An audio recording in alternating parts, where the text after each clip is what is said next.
Hello, friends.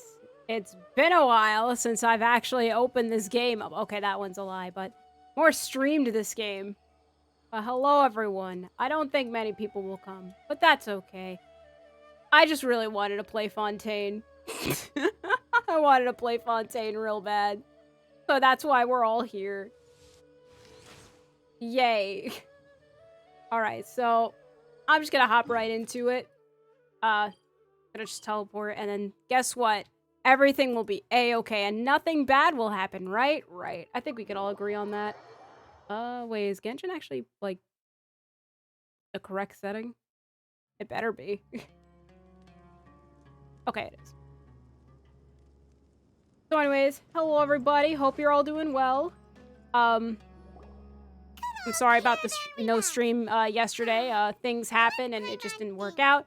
But hopefully maybe there'll be a stream tomorrow for Ace Attorney. Thingy that. That's pretty cool. Nahita's consciousness had been trapped by the doctor, but we followed the clues she left behind to help her. No, Paimon, that's not what happened. Time to gaslight Paimon. But bad memory, nope. Since then. And it seems Sumeru's changing for the better now that Nahita's in charge, right? Paimon just hopes this peace will last a long time, and then Nahita won't have any more new problems to deal with. Yup, as long as we're around, nothing bad will happen. We somehow always find ourselves right in the Nothing bad will happen. What will happen next? Nothing bad will happen, Paimon. Don't even worry about it. Maybe it's all because of you. Maybe you're just a magnet for trouble. Yo, I was just thinking you might be the problem. Me? Before Paimon ran into you, Paimon never ran into any trouble. You were in the water. I fished you out. Paimon got caught in some strange whirlpool and sucked out into sea. And even then, you fished Paimon out. Anyway, for Nahita's sake, maybe we should think about heading to our next destination for now. Yay, Fontaine! Look who it is. Running into you in a place like this? Oh, I can see you two still love wandering around.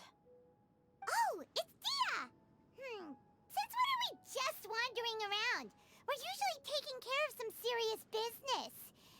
Even though it may have nothing to do with our journey. Yeah, Paimon, before you say serious business, allow me to remind you of the last main thing. The glass bottle, and we just had a fun time in basically Disneyland. But never mind that. What brings you here? And, copyright-free Disneyland. I just finished a commission in the desert for a usual client of mine. Nothing too interesting. Just escorting a shipment of goods. I'm on my... That's when I saw you two all the way over there. Chatting away. What were you two talking about, anyway? We're leaving. Huh? You serious? Man, we're leaving. Can't say I saw that coming. But you are travelers after all. I guess you'd never stay for too long in one place. Bumping into you like this will become a rarity. Wow, look at this suspicious guy who has different clothes. Just thinking about it. Hey, how about I gather a few mercs to escort you two? What do you say? Thanks, but no need. Oh, Paimon had no clue you'd miss us so much. But don't worry, we'll come back to see everyone when we get a chance. Trust me, any event that happens in Sumeru will be an event in Genshin, and we'll be back. Sounds good. All you need to do to get to Fontaine is cross this stretch of desert and navigate some waterways. Knowing you two, I'm sure it won't be anything you can't handle. So, when are you leaving? Journey should be spontaneous. Oh, wait a sec. Leave after the preparation. Paimon just remembered there are still a few preparation. dishes in Sumeru that Paimon hasn't tried yet. Now, where's that list Paimon made?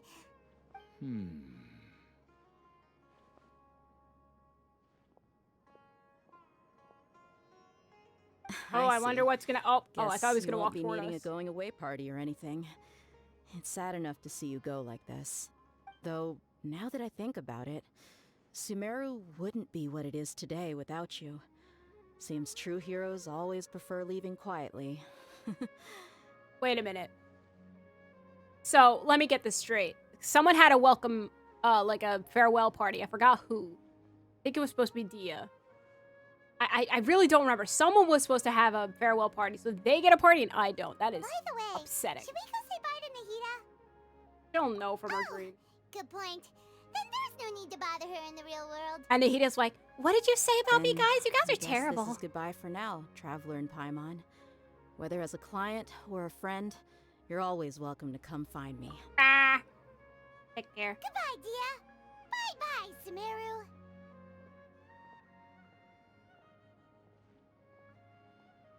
Well, technically, we're saying goodbye to the rainforest.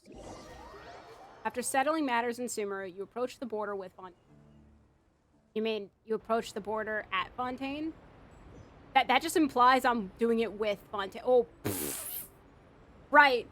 So, essentially, I came to this waypoint because I didn't know what it was going to be. So there was supposed to be an animation of Traveler just walking up here and looking out through all of this. So I kind of broke the sequence. My bad. But my goodness, it looks beautiful. Yippee! That's nice that the game kind of teleports you being like, nah, forget the desert. You had enough of that.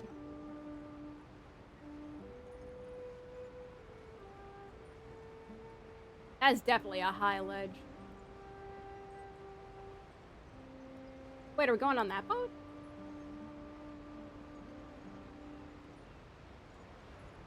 Wait.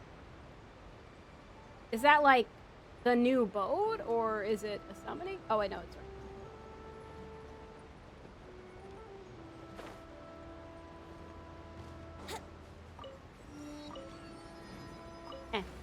There we go.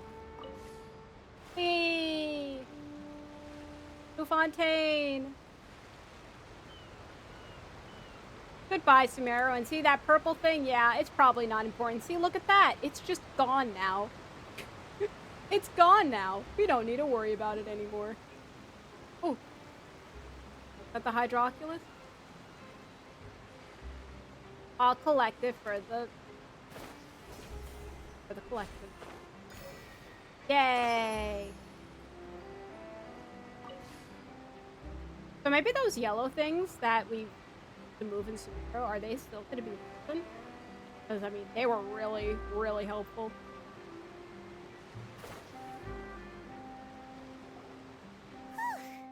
After crossing all that sand and water, we finally made it!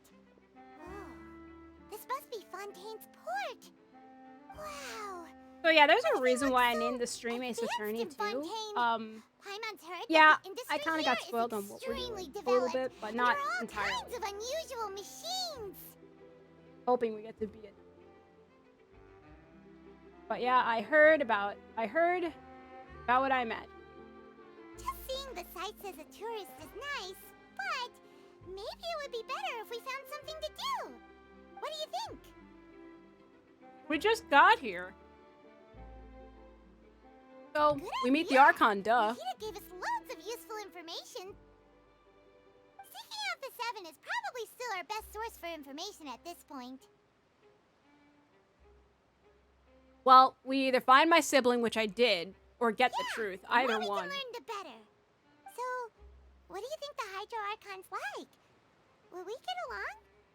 Nahida said that she has a very unique personality, whatever that means.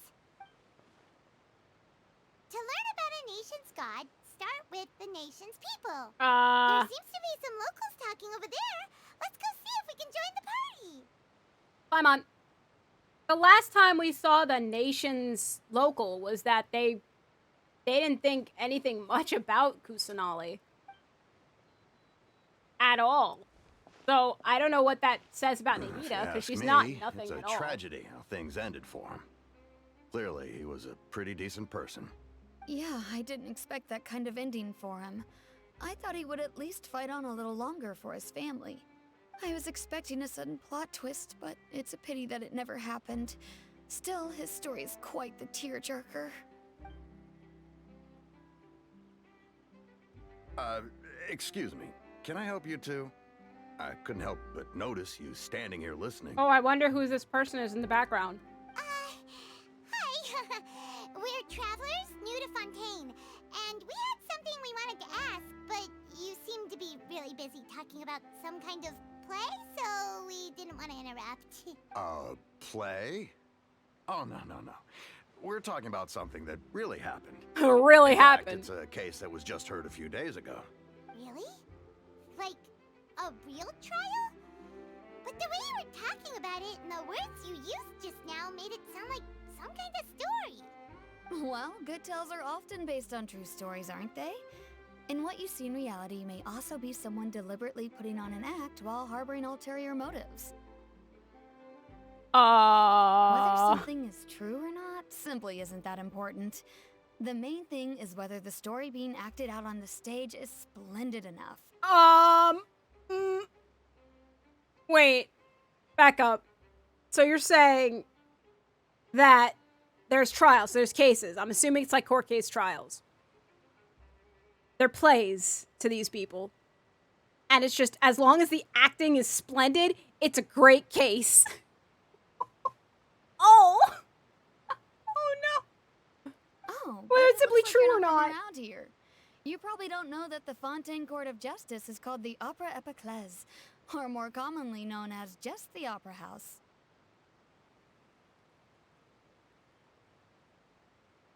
So they see trials But as a sort of shouldn't court cases be treated a little more seriously than that? Not to question Fontaine's way of doing things. It's just that putting someone on trial is usually a very serious thing. No worries. Other visitors to Fontaine have wondered the same thing. You could say that we just don't want to waste the moving stories behind those cases. And as for your worries about whether the cases are treated with due reverence, we have the absolutely just and honorable Chief Justice Neuvillette. As well as the Oratrice. Oh, that's right. Marguerite Fontaine's Dennery's based off of Cardinal, France.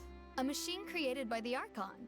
Between the machine and the Chief Justice, false charges and injustice are a thing of the past now. A judgment device created by the Archon. Ah, Nation of Justice. Oratrice? Is it some kind of machine too? Oh, Paimon's curious. We should check it out if we get the chance. Wait, Paimon almost forgot to ask you our question. Do you know what we should do if we want to meet the Hydro Archon? Oh, that's easy. Just go to the Opera House. Lady Farina practically lives there. You could definitely say it's her biggest passion. Huh. I think what they mean is that they wish to speak with the Archon personally. In that case, I am afraid it's going to be a tad more difficult.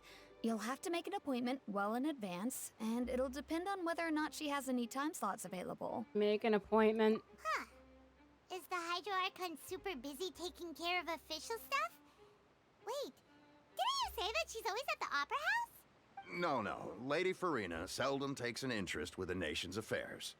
The reason it's difficult to make an appointment is simply because she's incredibly popular. That's right. After all, she is the Archon. Though she may tend to get a little dramatic from time to time, people can't get enough of her. So... Huh. First time Paimon's ever heard of an Archon being described that way before. Okay. Wait! Paimon gets now! The Hydro Archon is kinda like a big celebrity here, right? Paimon, when was your first clue? Yeah, I suppose you could say that. Perhaps you could even say our mascot. Oh no. Oh no, Paimon's about to get triggered. Hang on. This is still Fontaine's Archon you're talking about.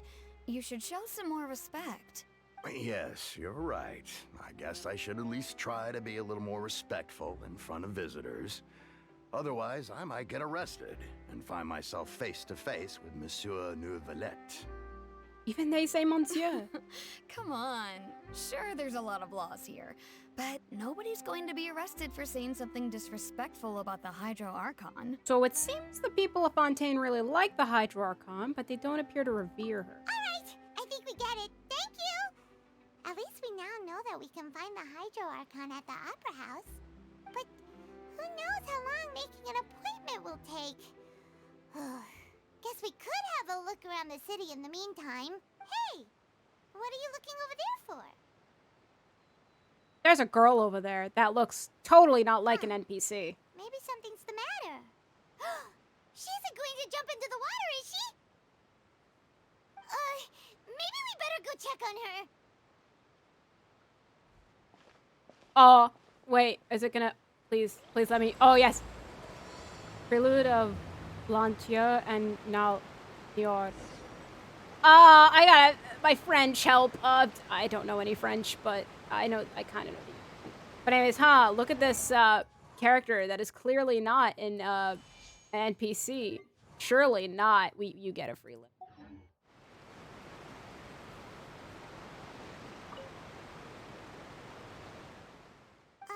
Hello there. Excuse me. Are you alright? Huh? Ah, I'm fine. Thanks. Oh, okay then. We just noticed that you seem to be worried about something. About many things, actually. But there's nothing I can do but just keep my troubles to myself. I was just reminiscing about a place my brother and I would play when we were kids. It was just atop that hill over there. See? You're pointing Wait, at they're the from sea. Sumeru? Wait, are you saying that you and your brother lived in the water? Maybe they're mermaids. No people call the waters around Fontaine a sea. It's actually just an inland lake that's filled with fresh water. And though I can still see that hill clearly in my memories, now it's been completely submerged. Oh. He would skip and jump, tossing sand in the wind. It used to be a The beach. sun shone brightly, and the air was filled with the scent of the sea. But now, the water is gradually swallowing our memories. It won't be long before it swallows us. Oh, the trailer. Sorry. Paimon doesn't really get what you mean. I don't believe we've had the pleasure of meeting. Are you Lynette's new friends? Oh, are you that new 5-star? Oh, and you are? Thanks for looking after my sister. She often comes here to reminisce about our childhood, that's all. There's no need for any concern. Allow me to introduce myself. I'm Linny, and this is my sister Lynette. If I had to guess, I'd say you must be travelers from abroad. Nice to meet you. Paimon is Paimon, and this is the Traveler. We just arrived in Fontaine. Yes, We were just talking with your totally sister. not NPCs. Even though we didn't really get what she was saying. I see.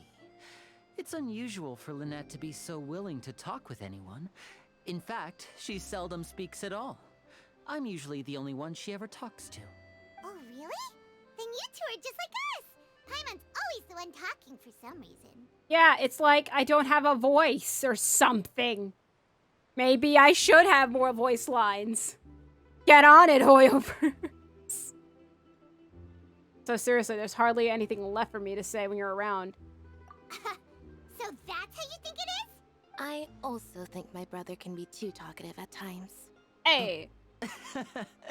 Seems you were right, Paimon. We are quite similar.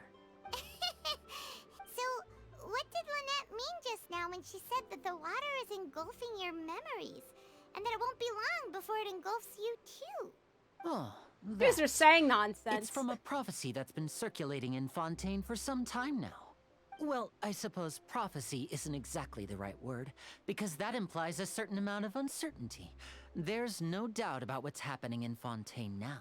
Oh, what's happening? Where to begin?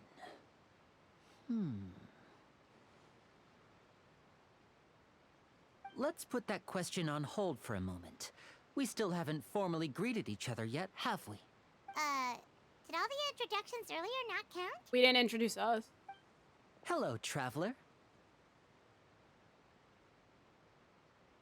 Hello, lady.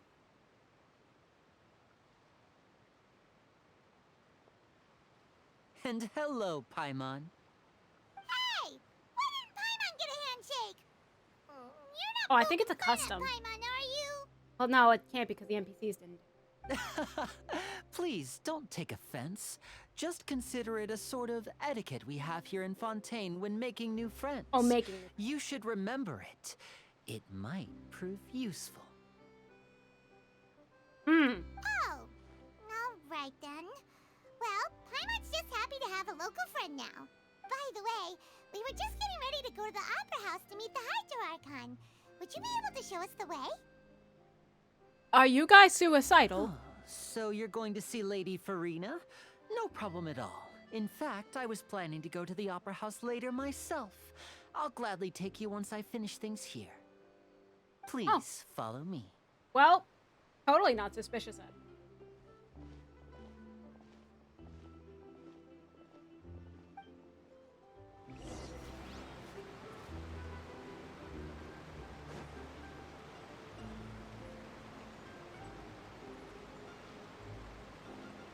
So hi, I'm the Animal Archon. Nice to meet you.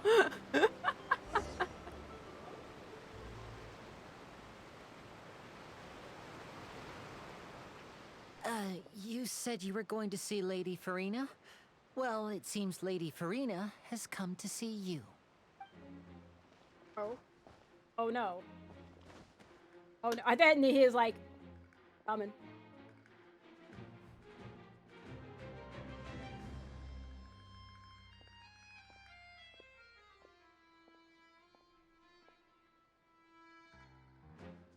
That was a glitch. I saw that.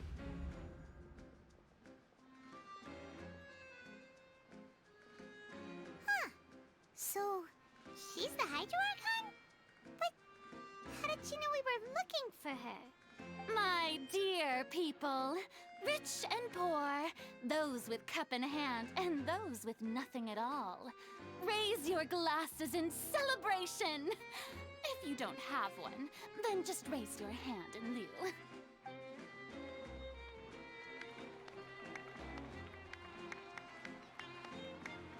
As you can all see, two Eyes. unfamiliar travelers have arrived in our nation. Come, let us make a toast in honor of this traveler and her companion who have journeyed here from distant lands. Okay. Is she talking about us? No, they're talking about Linny and Lynette. Nobody here seems to be holding up a glass. I've long heard of the turmoil and chaos you've left in your wake as you visited other nations. But I welcome you nevertheless. No, I have come to receive you personally. Wait, what? Fear is for insignificant cowards. I am a god, and I will never entertain the notion of such meaningless wariness. You can be rest assured, I see clearly your sincerity. Of course, seeking an audience with me is the most sensible thing to do. It will allow you to truly behold my power and witness my authority. Intelligent people always gather under the correct banner. Well, she is certainly an I, egotistic Archon. Thossalor, hereby welcome you to the nation of Hydro and acknowledge the value and significance of your trip. Now, you may rejoice in this. Oh, finding the Archon was easy. Yeah, Paimon still can't believe it. Feels like we've only been here for a few minutes. But the Hydro Archon's entrance was,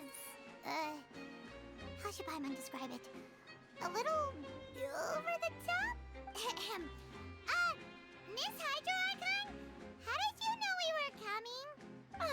I see. As Outlanders, you inevitably lack even some of the most basic understanding. Don't forget that even the gods can be divided into the mediocre and the excellent. I suppose it's only natural for you to be awestruck by my abilities. She literally called 4 Archons mediocre. She called Venti, Zhongling, Raiden, and Nahida mediocre. You had best stop and consider. Do you really have the noble qualities and etiquette necessary to communicate with a god? All it takes is a flick of my finger for me to know he knew. everything about you. Whoa, talk about sounding high and mighty. No, it's that guy that told her everything. Feels like she can't get over herself. Oh? What's with these looks? Perhaps the welcoming ceremony still isn't enough? What else should I say then?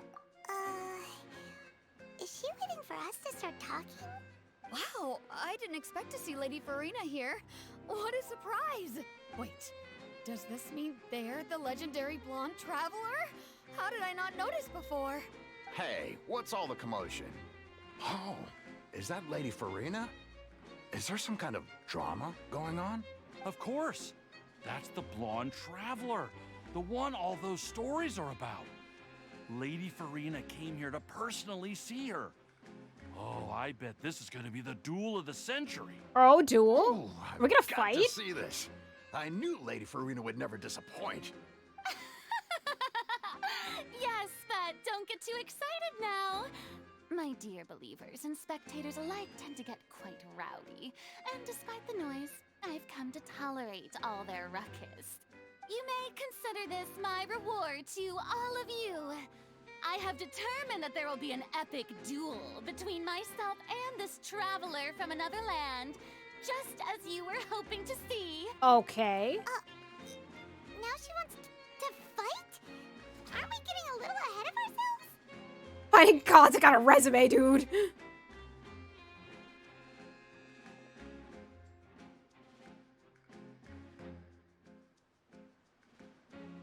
What? Are you not afraid? Might I remind you that this is Oh. a duel Ooh. against the divine? She's scared. She's scared. Ha! What are you trying to do, traveler? Provoking a god in front of her people? Stand down, Clorend. I admire her bravery. Few have the courage to draw their sword against a god. She is obviously a true warrior. Yo, wouldn't it be funny if she actually wasn't the Archon? Like, maybe it's someone else.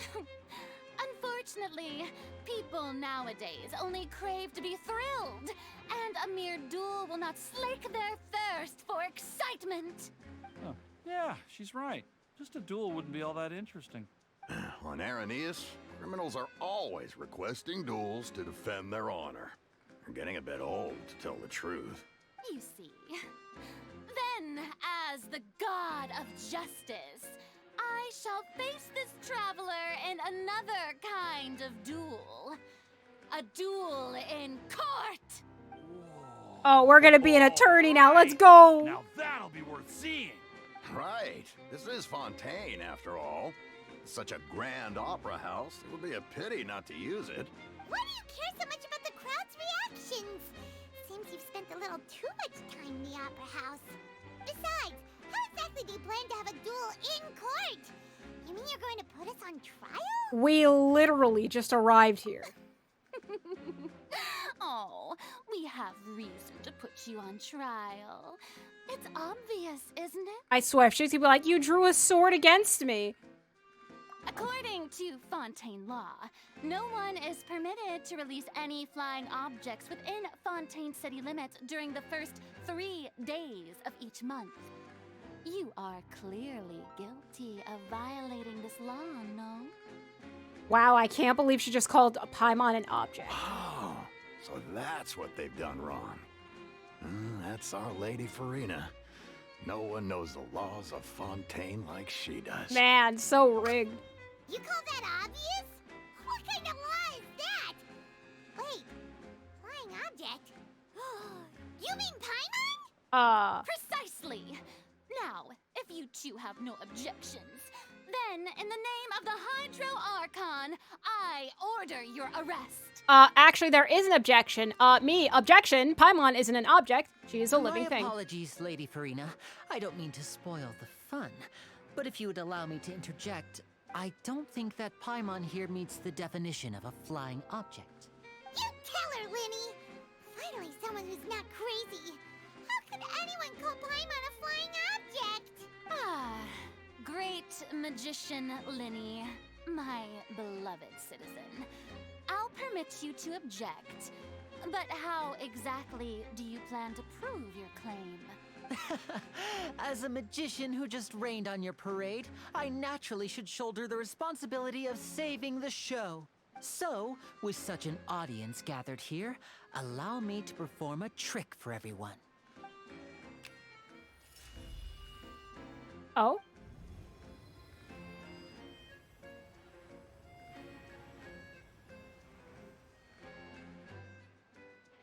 Ta-da! What's that on Paimon's back? Hey, when did you do that? When Linny patted you on the back.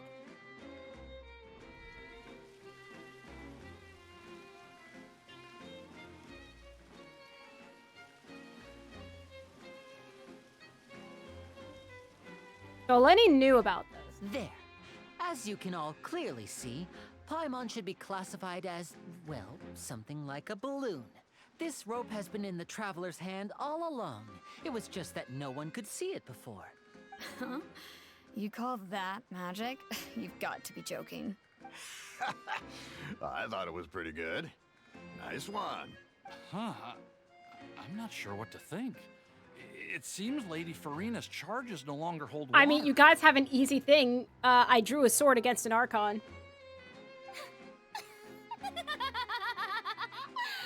Amusing.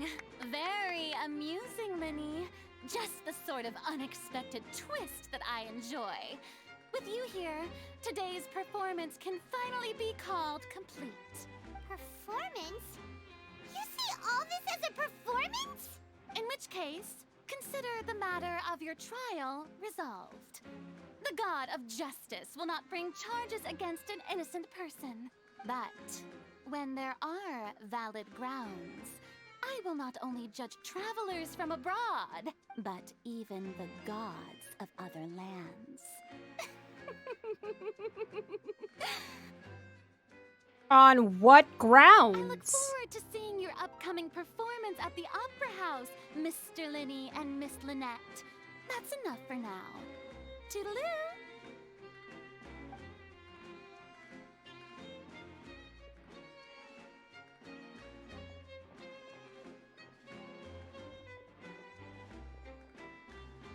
You know, I didn't notice. Did she have the highlights? I didn't notice if she did. She definitely has different eye colors, like inverted. She's gone. Well, that's the most unpredictable Archon Paimon's ever seen. We never even had a chance to ask her anything. But that's a problem for future Paimon. That whole scene just now was really... Well, thanks for bailing us out, Don't buddy. mention it. I just happened to remember that there was such a law, so I did a little preparation, just in case. I didn't think it would actually come in handy. But flying object, a balloon. Wait, that law also doesn't hold water because the whole law is a flying object. A balloon is a flying object. So, now do you see what kind of god Lady Farina is? She can be a bit confusing at times, but she is still amenable to reason. Yeah, confusing in a good way, I guess. Anyway, Paimon had no idea you were a magician, Linny. It sounded like you'll be performing at the Opera House, right? I just know a few simple tricks I use to make a living.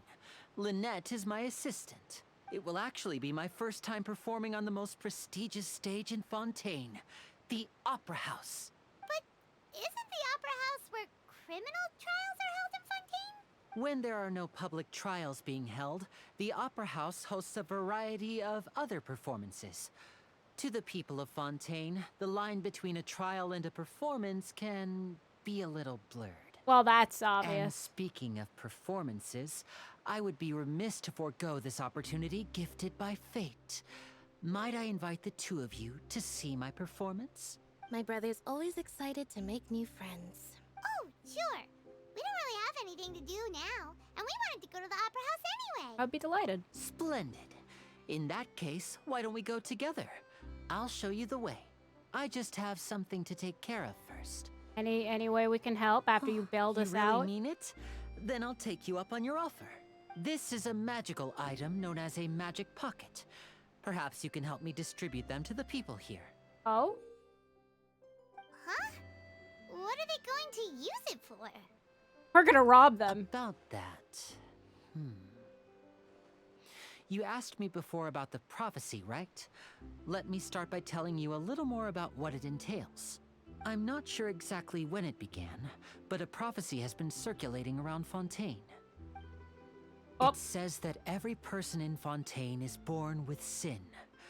No matter how the nation of justice holds trial after trial, this sin cannot be absolved. Until one day, the water levels in Fontaine will rise, and the sinful people will slowly be drowned. In the end, the people will all be dissolved into the waters, and only the Hydro Archon will remain, weeping on her throne. Only then will the sins of the people of Fontaine be washed away. That sounds pretty gloomy. That sounds dark. Why are people in Fontaine born with sin? What is that supposed to mean? There are lots of guesses. Some say that the ancestors of Fontaine stole the power of the seas and stirred its wrath. Others say that the people of Fontaine never heeded the first Hydro Archon's warnings and offended Celestia. But here in Fontaine, evidence is what matters. There hasn't been concrete evidence for any of these claims, so they can only be regarded as conjecture.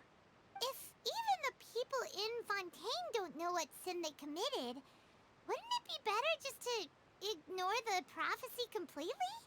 Why bother feeling guilty all the time? That's exactly what the people did at first. But in the last few years, the water levels in Fontaine have actually started rising. Now, the water is engulfing our memories and won't be long till it engulfs us. Many places have already been completely submerged, and now lie beneath the sea. Many people carry on with their lives as before and shrug it off as a natural phenomenon.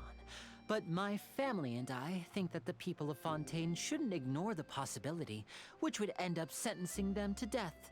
And if the water levels of Fontaine rise, that would affect the other nations. That's why she's saying the gods will also be like she would judge even the other gods, because she's gonna flood all their nations. We hope that at least the people who reside near the Isn't that gonna waterfront create can a move war away between before like it's too all the late. Archons So, against we this started one? distributing magic pockets to them. Hope at least can move away. As a magical item, these magic pockets have astonishing capacity. I'm sure they will come in handy when people are moving their belongings. Oh, Paimon gets it! It's like preparing for a rainy day! But this is more than a bit of rain. If the prophecy is true and there's no way to prevent it. Perhaps only absolute power could ever contend with such a catastrophe. Well, I guess that's us. But who knows? We're just tiny specks in the grand scheme of things. Now, if you'd like to help, then please give these magic pockets to anyone nearby.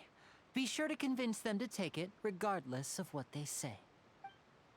Okay, can't wait for everybody to say no. Oh, that's...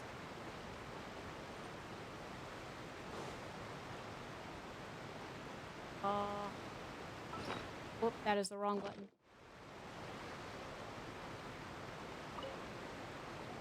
What's this?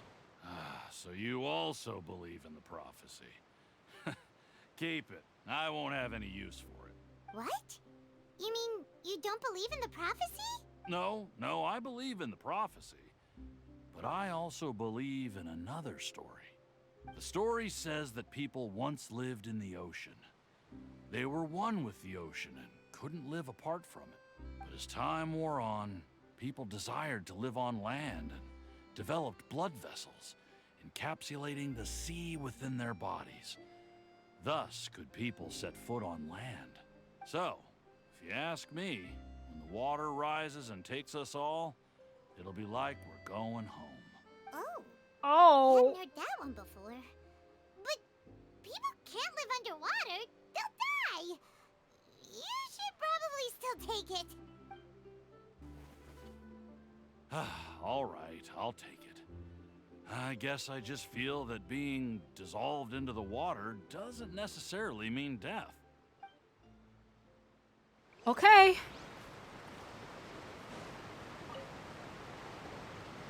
So you're the blonde traveler that everyone's been talking about. I guess. My apologies for not recognizing you earlier. Take bag. Oh, a magic pocket? Seems you really thought of everything. I guess it's better to prepare for the worst and hope for the best. Thanks. Please, also thank the magician on my behalf when you get the chance. Okay, so he does believe in the prophecy.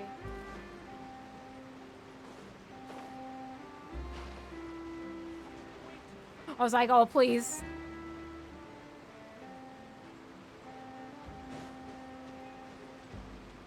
Hello, ma'am.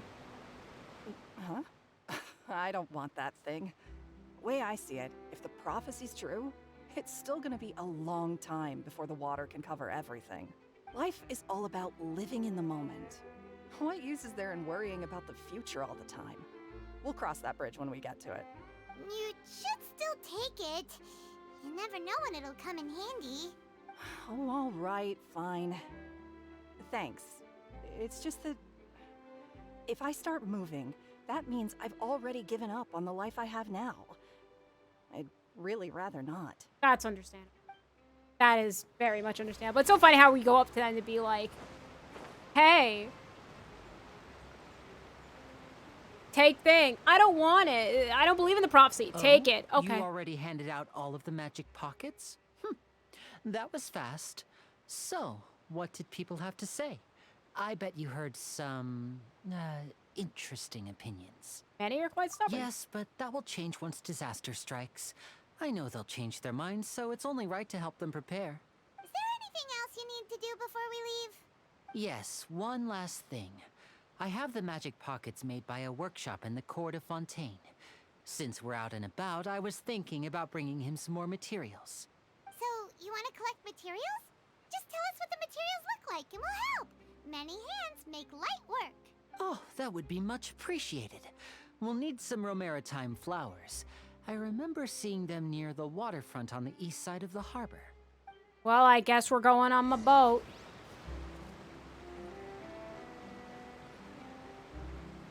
To the boat. So, I'm guessing that this water isn't able to, like, be dove, but that water is.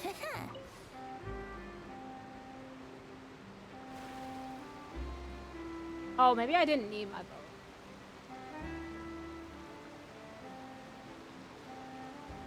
I genuinely didn't need the boat.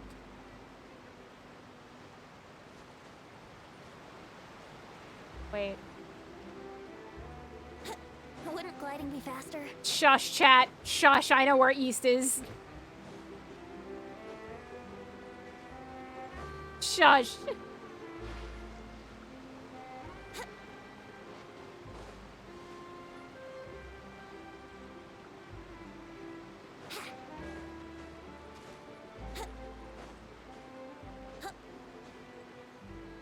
Guess maybe it's supposed to kind of like really like take you in with new items, maybe?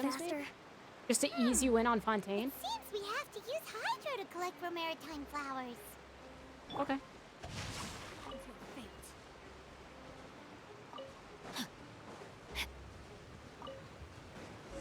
Body and mind.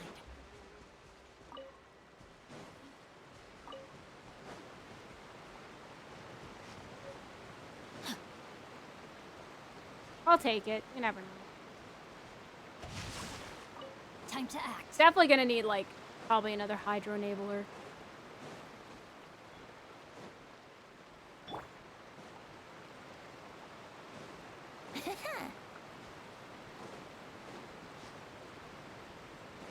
But man, I wonder why they're doing this. Like, I don't know. You made quick work of that. I can tell you're an experienced traveler. I've also finished collecting a few here. Maybe next time you'll feel like helping too, Lynette. No way.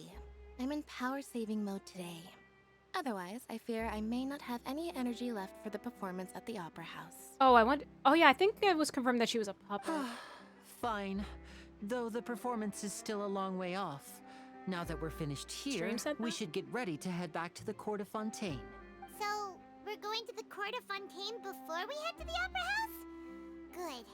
Paimon wants a tour of Fontaine's largest city and try...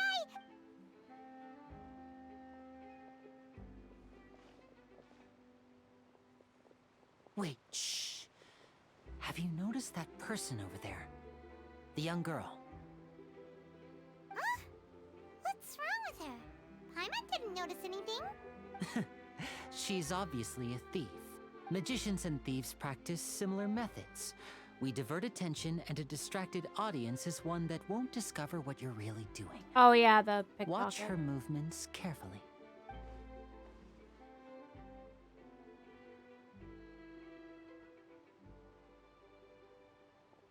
Oh, he's right! Shh, keep your voice down. We need to think of a way to catch her, but it seems she's very alert. Perhaps we should split up. You two can ride the lift over there and wait up top. I bet that'll be her escape route if she tries to run. Okay, understood. right, This seems let's really go. sus, though. I don't know why. Now I'm kind of sus of Linny. Oh, wait.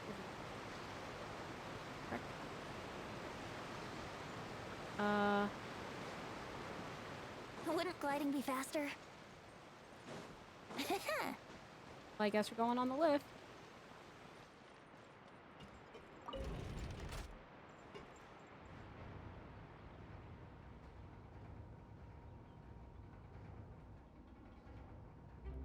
Man, elevator music would be perfect here.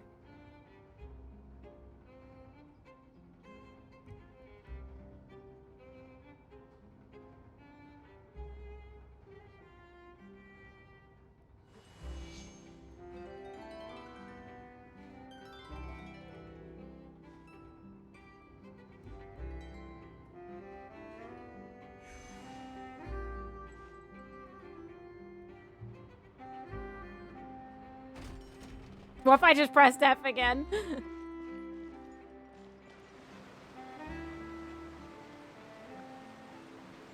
Oh, okay. This is the spot where Linny wanted us to wait. Oh, Oh, look! Isn't that her?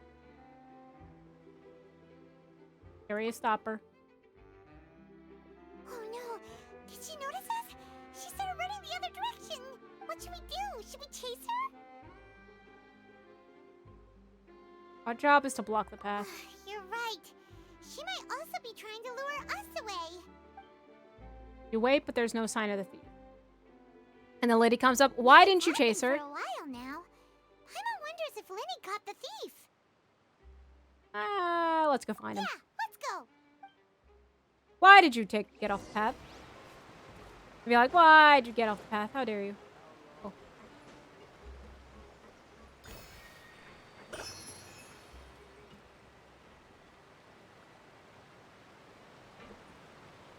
Who dis? What's this Honkai Star Rail person doing here, huh? I don't play the game, but... You know.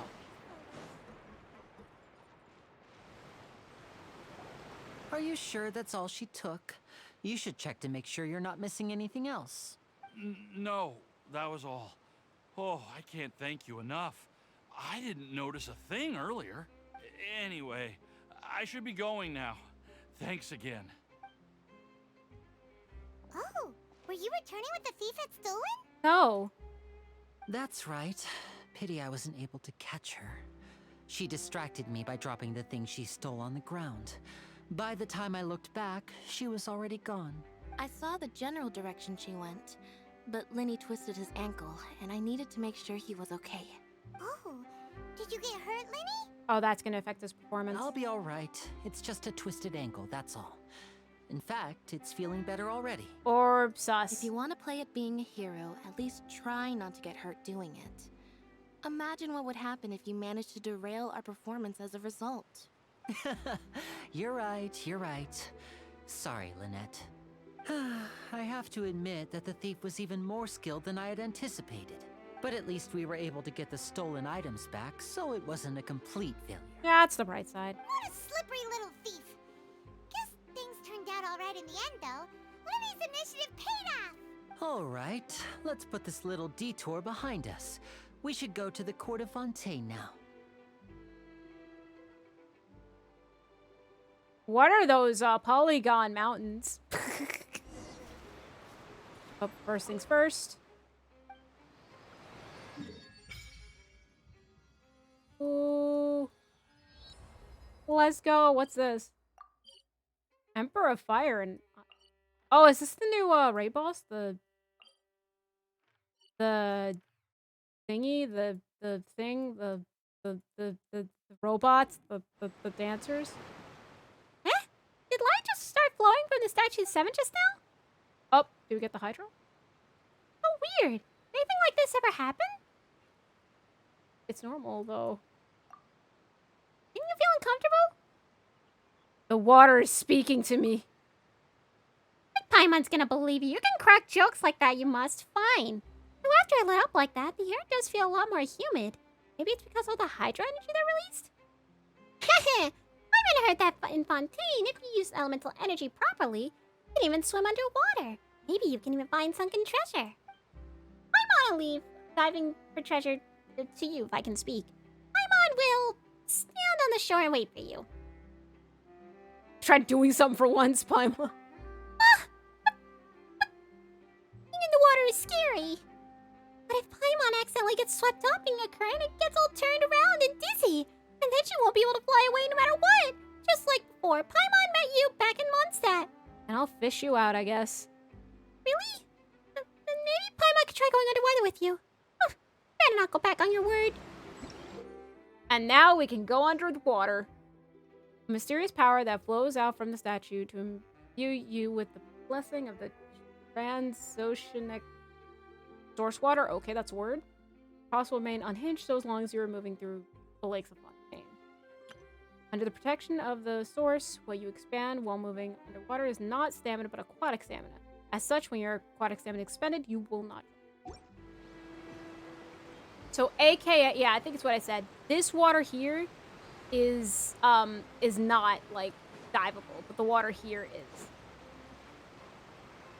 But yeah, look at that.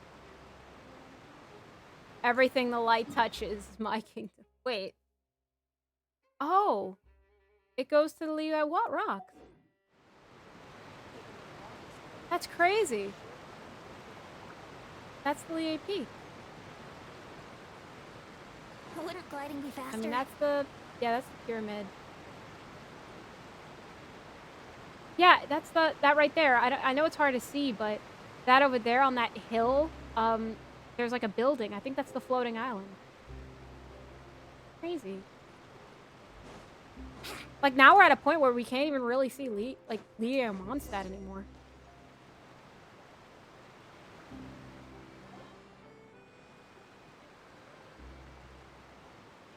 Time to learn about the boats. So I wonder what happens if you didn't touch that statue. Would you still have that ability, or would you need to touch the statue? What an ingenious way to get around. People in Fontaine really know how to use water. This is an aqua bus. It allows people to travel between several key locations around Fontaine. It's pretty convenient, but the ride can become a little dull after a while. The scenery is always the same. That's why it's better to travel with friends. So you mean it's still boring even when I'm riding with you? Oh, there's a dog. There's a dog in the background. Oh, cute dog. No, that's not what I meant. It's just that, well, you don't really talk that much. Besides, it doesn't really feel like a real trip when it's just the two of us. It's the same as being at home. Whatever. Can't believe he hates me. Just can't believe That's what it's like to be an older brother. It's about time We for us already to knew that leave. from Albedo, Let's get on Paimon. board.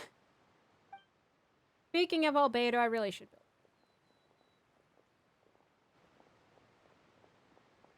Oh! Oh! It's her!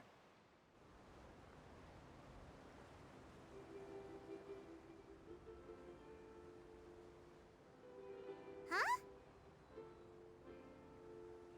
What? Traveler! Paimon! Charlotte! I wonder what happens if you didn't do this quest. It's Charlotte. I never guessed I'd bump into you while riding the Aquabus. In the story of my life, this is big news. What are you doing in Fontaine? I didn't hear anything about you paying us a visit. Yeah, it's quite the coincidence. But as travelers, we're always on the move. It's not surprising that nobody knew we were coming. You know, it's so funny because the scene is always going to keep moving because we're on the bus. So I wonder if I just kept the scene going, wait until we get to the end, what would happen? How the Hydro Archon knew about us. Oh, let Paimon introduce you to our new friends. Oh, no need for introductions, Paimon. I would recognize the great magician Linny and his assistant Lynette anywhere. Really quick, I'm going to check if this bus turns before I change the camera. Like, I click in it. I wouldn't be much of a reporter. Oh, it does it if automatically. they were. It's a pleasure to meet you. I'm Charlotte, a reporter for the Steambird. I didn't click that. I didn't click that. Nice to meet you. From the Steambird, huh?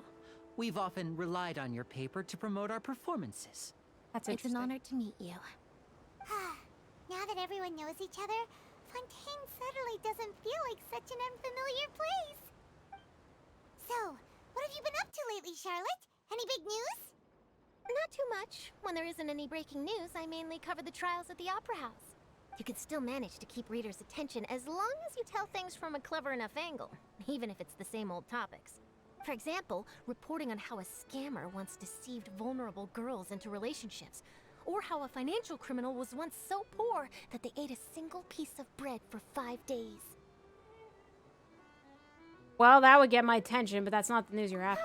You're right. Seems you know me pretty well. What I'm really after is exclusive, sensational news pieces that could shake the country. These smaller stories are a waste of my talent. Like Traveler Overthrow Archon. That would be awesome. Remembered. I've been following a case lately. Well, a series of cases, actually. You mean the serial disappearances of young women case? That's right. These stories are the talk of the town right now, and it's probably the most mysterious case we've ever seen. Uh-oh. If I'm the first with a draft ready to publish when the case is finally cracked, and it's the headline story in the Steambird, oh, when that happens, I bet all the other reporters will shed tears of envy. I've already gathered all kinds of materials. I just can't wait for the truth to be revealed. So, what is the serial disappearances of young women case? You mean the culprit hasn't been found? That's right. The first missing girl case happened almost 20 years ago. And ever since, after a period of time, another girl disappears. What the cases have in common is that the girls are all of a similar age, and that they've all vanished without a trace. Okay. But the scariest part is that to this day, none of the girls have ever been found. So there's been 4 Many girls suspects have been arrested over the years in connection with this case, but shortly after each arrest, another disappearance would always happen. Okay, so had been arrested. Then there may be more than one. Yes, it's possible. But either way, I believe that every case has some precise truth behind it, waiting to be exposed. All right, already my guesses are this. Either one, it's like a whole scheme to where it would be more entertainment. Like more cases, more trials, more entertainment for the people. Or it is literally just multiple I agree. crimes.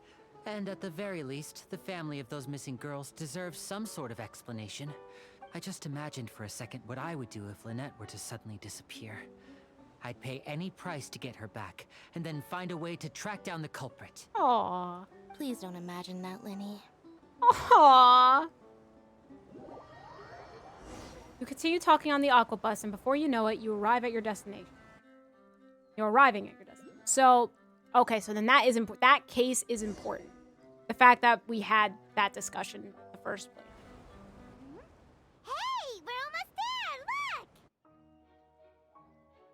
look! We were kind of in the same place. Like, we were kind of in the same place after in that black text. Like, what? Ooh.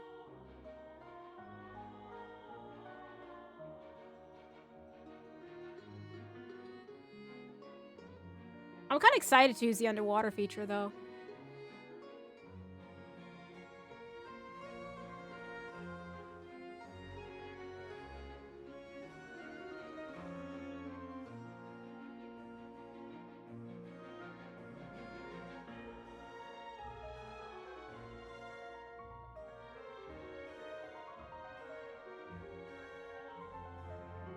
You know, honestly, even though it's like based off of France, this also looks like Italy. I mean, I know that France has its canals, but Italy is kind of known for its canals. Well, I really enjoyed chatting with you. Maybe it's like Life in should general be the full of UK pleasant area. little surprises like I don't know. this. Yeah, us as well. The ride went by too quickly. Yeah, I shouldn't have said UK area. UK is like a completely different place. Sorry, forget what I said. I should get going before I'm late. I'm bad at geography. Okay, Hyman hopes we can chat again soon, Charlotte. See ya! Bye, see you when you're playable. Bye now. Oh, be sure to stop by and see me at the Steambird when you have time. Actually, I forgot. Does she have a... Yeah, she does. She's... What a tough job. Always running around and interviewing everyone. Well, where should we go now? If you don't mind, how about we stop by my home first? Besides, I still have all the materials we collected. Sure, we wouldn't mind at all. This city is so huge, Paimon wouldn't know where to start anyway.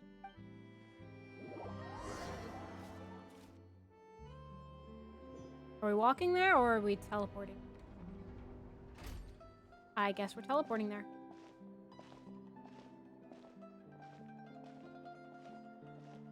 Ooh, what's that big thing?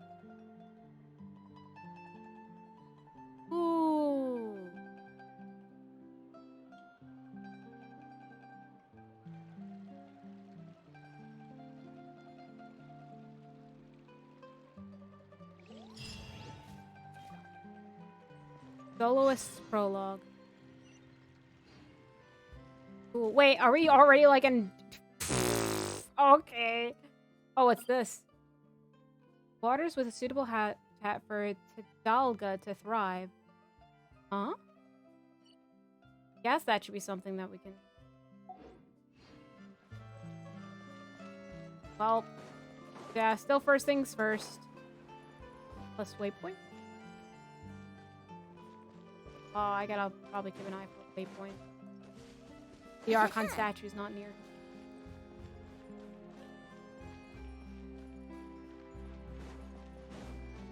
Wait, actually, is there a waypoint? How many? Okay, there's several.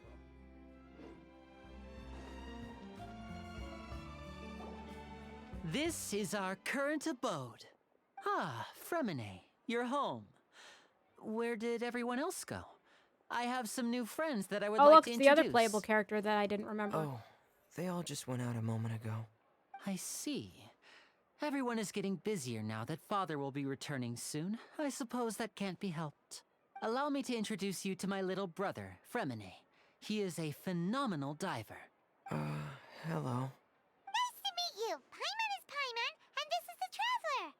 Oh, you sound very proud to have a diver as a brother, Linny. I have a big family. Linny, could you come here for a moment? Hmm? What is it, Fremine? Do you have something to tell me? All right, you go ahead. We're right here. There's no way we can't hear this. Come on, we're right here. Okay, I see. Is everything all right? Oh, it's nothing. We were just discussing a little housework. Sorry for the interruption. Oh, before I forget, the Traveler and I collected more materials to make magic pockets. Were you able to get any, Fremine? Yes, I went diving and gathered lots of materials. I was about to give them to you. That's our Fremine, always quick with the underwater work. All right, I'll take these to the workshop. So, all of them are brother and sister, but I already know that... Oh, it's raining. I already know that Lynette is, I guess, like, more of a puppet. So is Furman a puppet, too, or it's Lynette? Looks like rain. Oh, you're right. But wasn't it clear and sunny just a moment ago? Fontaine's weather sure is weird. I'm afraid that's just how it is here. It often rains on days where there are trials being held in the Opera House, but don't worry, it'll clear up soon enough. What's wrong, Fremine? There's a legend about the rain that I tend to believe. It's said that a dragon of water once resided in Fontaine. Though we don't know where the dragon went, every time it weeps, the skies will cloud up and pour out rain. When I was a child, my mother told me that if I wanted to go outside and play, I should yell toward the sky at the top of my lungs. Hydro Dragon! Hydro Dragon! Don't cry! Could that Hydro Dragon be the elemental dragon of Fontaine?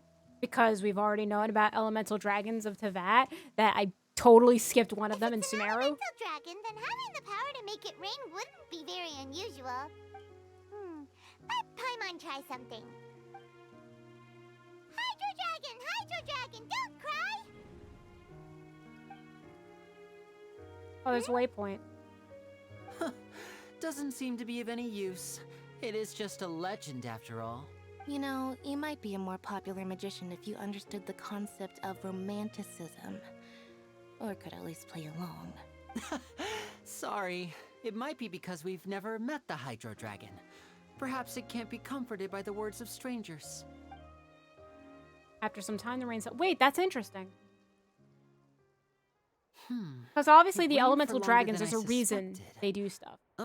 It's already getting late.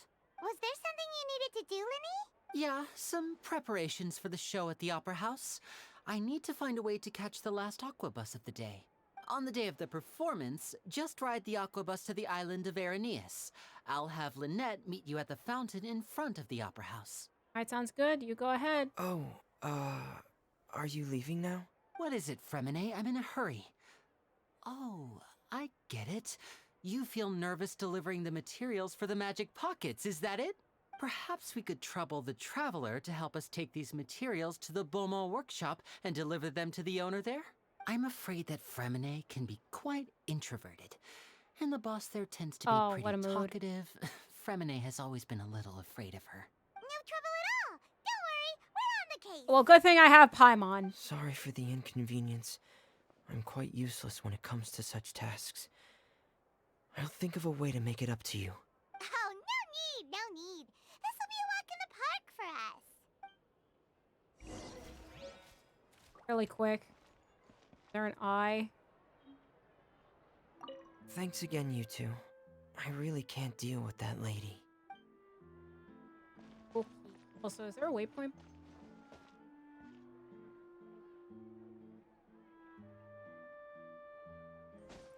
Was a waypoint that I saw, but I don't know.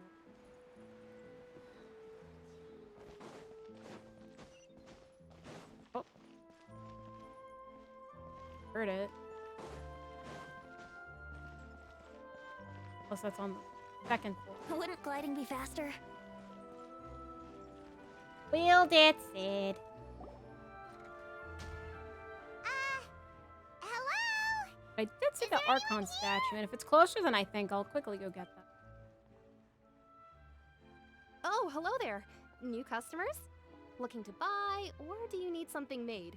Or perhaps you're just looking for a chat with me. Oh no, we're just here to deliver some materials. Here they are. They're for making... what were they called again? Magic pie. These must be for pocket. Magic pockets. I Paimons. can tell right away. Yes. I've already made several orders worth now. We need to pay? No need. They've already prepaid several batches worth. When they told me what they'd be using them for, I even offered them a discount. But they insisted on paying the full amount, saying that I had a business to run. That's kind of It them. seems both their hearts and their pockets are made of gold. Whoa. So, is Linny actually loaded? I can't say for sure, but who knows? Maybe there's good money to be made being a magician in Fontaine. Hey! Wait, Is this machine she says what it you like... use to make stuff here? It looks really advanced. She said that like magicians don't make them. Like she's surprised they make that much. But then Lenny mentioned about fathers coming home and then there's a big family. Oh no, I'm worried that they're doing like a criminal thing. Why use your hands when a machine can do the work? It would be a waste not to use the latest technology. And wasting is a kind of crime. But where does a big machine like that get its power from? Well, it's a little complicated. I'm not sure I can put it in layman's terms for you. But basically, everything we usually use here in the city is powered by indemnitium. It's a type of energy that's produced from trials. Huh? How can trials produce energy? Well, I'm not completely sure of all the details myself, but basically, when a trial is in session, the Oratrice Mécanique d'Analyse Cardinale harvests people's belief in justice and converts it into energy to be used all around Fontaine. Oh no! So that's what its other function is? Paimon heard that the Oratrice was created by the Archon to make judgments. Oh no. Paimon still doesn't get it. How could something unreliable like people's beliefs be turned into a stable power source for these machines? Well, Venti and Nahida both said the gods rely on belief to obtain power. Oh, yeah! So that means the Hydro Archon relies on the machine to take the energy created by belief and turn it into power for all of Fontaine, right? Even though I've never heard anyone really put it that way before, it sounds like it makes sense. Besides indemnitium, we have another type of energy called pneumosia. It isn't produced by the power of the Archon, but it is unstable by nature. Even now, it still cannot be widely used by civilians. I thought I'd find you hard at work, but here you are chatting the day away. Since you're already talking, I'm sure you wouldn't mind a few words with me. You again? Didn't I already promise you that I'd have the Moraio to Confrérie of Cabriere by next month? Why are you hounding me now? Yeah, but how do we know that you won't go running off by the end of this month? I want 50% today. Wait, no? 70%. Oh no. Huh? You... Seems business isn't so great for the workshop. We've already finished our job and delivered the materials. Maybe now's a good time to leave? Sounds like a usual case of someone owing somebody else Hey, money. hold on. Before you go around trying to collect payments, why don't you settle your own debts first? Oh, hey, child. If Confrere of Cabriere wants to poach clients from Northland Bank, that's fine. But I'm afraid you still owe the bank a hefty sum of mora. So why don't we work things out between us first, before you get back to your little conversation here? You're from Northland Bank. But we said we'll pay everything we owe next month. Why are you hounding me now? Oh, what karma. Traveler, Paimon! I didn't think I'd run into you here in Fontaine. What are the chances? We're surprised to see you too. What are you doing here in Fontaine? You didn't want to stay in Snezhnaya? We sure seem to have run into a lot of friends. Long story short, I've already been in Fontaine for some time now, and honestly, things have been pretty boring. But it seems that by which I fate mean, brought our there's paths not together anything to today. kill. Not only will I have some good friends here now, but ones who always seem to find trouble. Oh. Either way you look at it, it seems things are going to get a lot more interesting now. Pretty sure we'd want to avoid anything that you'd find interesting. I've Besides, our trip here has gone pretty well so far. Right, Traveler? I think we've weathered enough storms for now, please. But I don't mind it. Hey, you, Northland Bank boy. Aren't you forgetting something? Don't interrupt. It's not often I run into the Traveler like this. Why don't you wait for me over there for a while? Child literally just said, "You're not important. Let me talk to Traveler. I want to talk to my friend, my bestie right now. Leave." You kidding? Aren't you the one looking for us? You really expect us to sit and twiddle our thumbs while you catch up with your friends? Listen to me, boy. If you want your mora, fine. Why don't you come and take it? Hey, I just said not to interrupt. Oh, by the way, Traveler, the last time I took Tonya and Tusser ice fishing, Tusser said...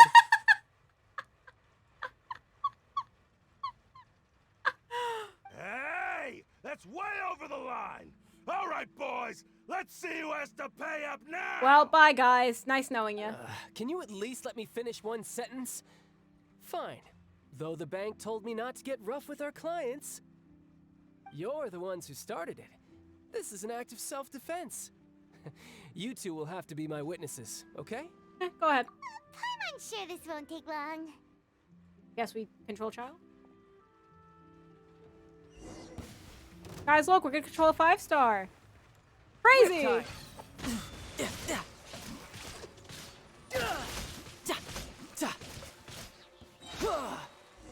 Done. I actually have a child. What's your deal, Brad? How are you so strong if you're just a staffer from Snezhnaya's Northland Bank? Wait, don't tell me you're... Oh, now you notice. It's a little late, don't you think? Just make sure you understand that you don't mess with Northland Bank. Got it?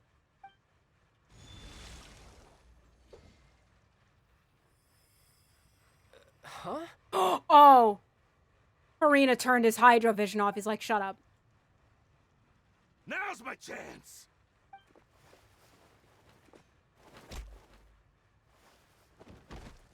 Child's fit, dude. He's from Snezhnaya. That was weird. What just happened? I'm not sure. It's as if I suddenly lost control of my hydro powers when I needed them. Maybe there's something Everyone's wrong with running my vision? away. Strange. How could that happen? First time Paimon's ever heard of someone losing control of their vision. Never mind. It doesn't matter. If I want to stay sharp, I shouldn't be relying too much on my vision anyway. Besides, I always have my delusion in case I need it. No. No. No, you'd better not use So it. what are you doing in Fontaine, child? And don't say it's work for Northland Bank. Well, I guess it's because I've been in a bad mood lately. Huh? What kind of reason is that? Wait, since when do you feel down about anything? I don't know. Maybe I still have a lot to learn about myself.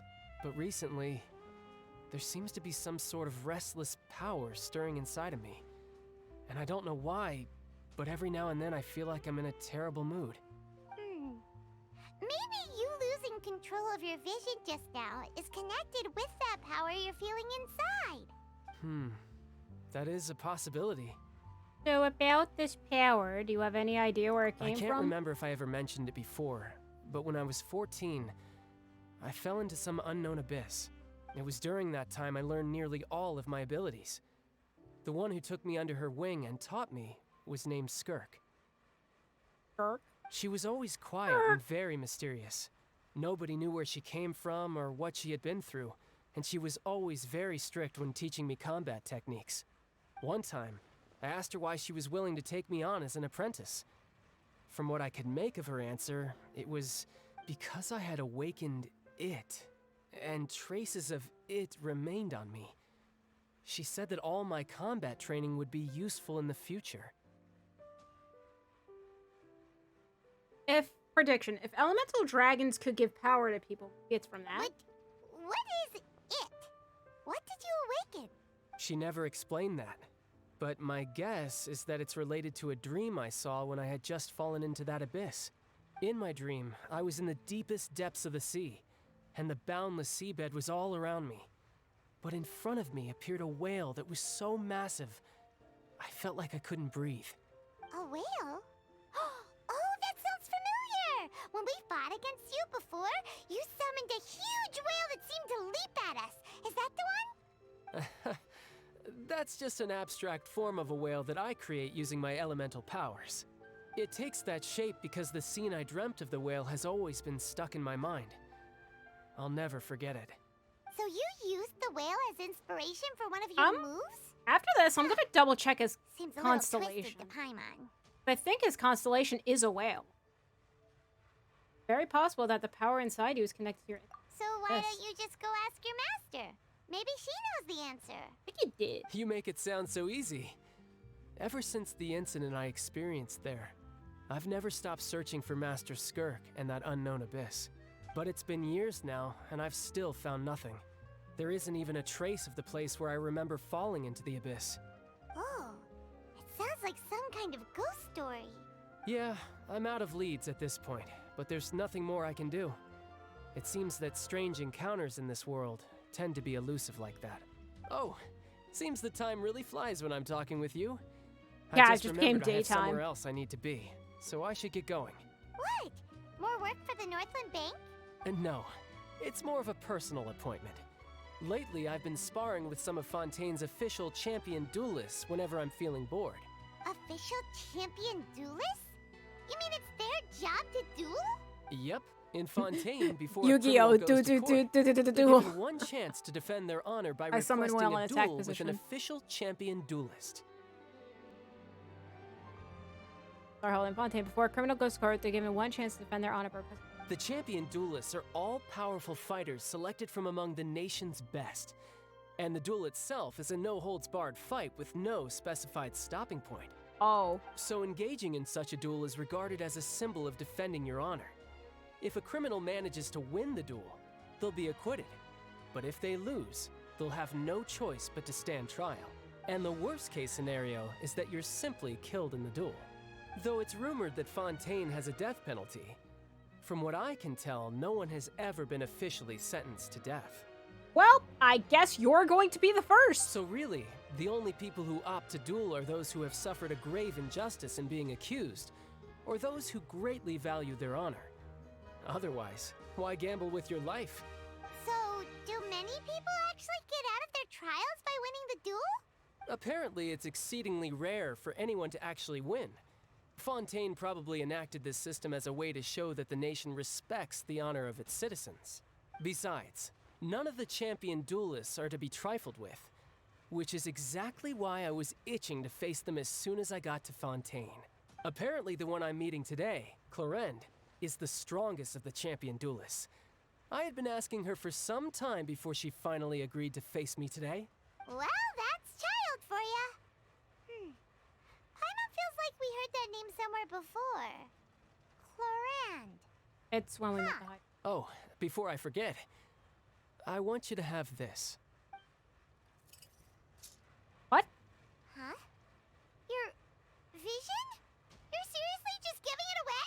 I'm just worried that it could become uncontrollable again. I'd be pretty upset if it got in the way of my duel, so I think I'll be better off without it for now. Besides, I just need you to hold on to it for a short while. I'll come retrieve it when I have some time later. Paimon knows what you're up to. You just want an excuse to come talk to us again, don't you? Yeah. Whatever gave you that idea? I'll be in touch later. I'm sorry. After his thing is like, don't interrupt. By the way, Tusser. Oh my. By the way, remember Tusser and Tanya? Of course you do. So anyway. That sneaky guy. He said he's been feeling down lately, but he seemed the same as ever to Paimon. Well, since we don't have much to do for now, we might as well walk around and see the city before Lenny's performance.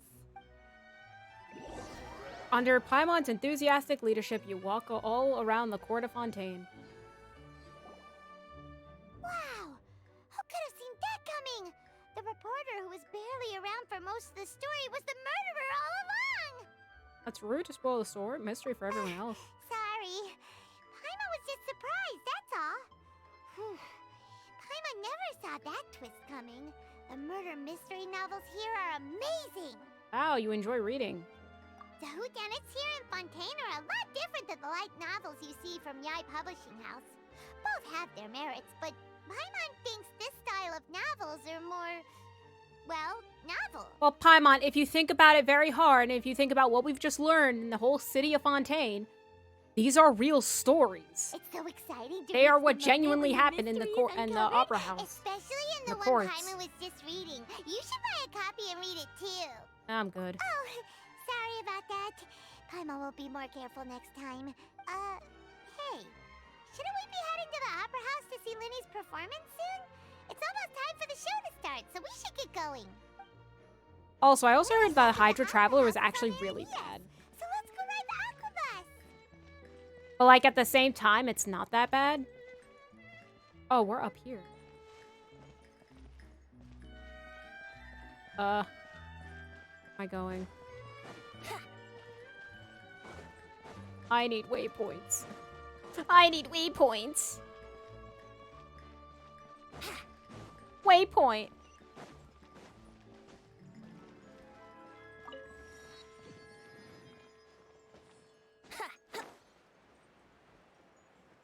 All right. Oh.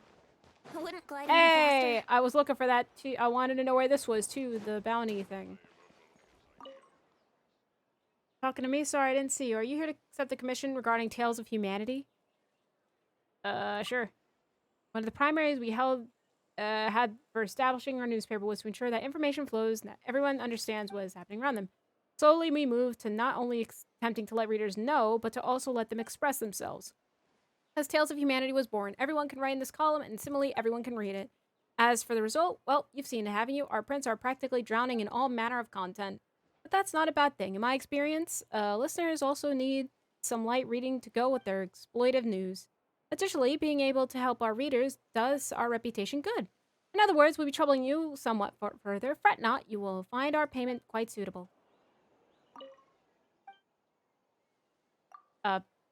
One of our journalists, she in trouble? Not really. That's good, she is live correspondent. Brett, don't worry. After that, we gone... Wait, but aren't you gonna... No? I guess we can't do it yet?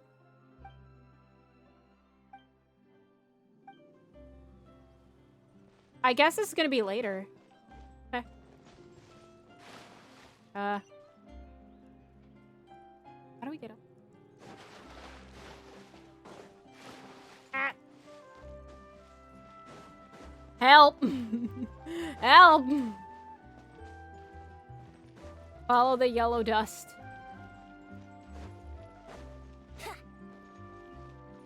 Oh, there's another waypoint. I hope we go past that.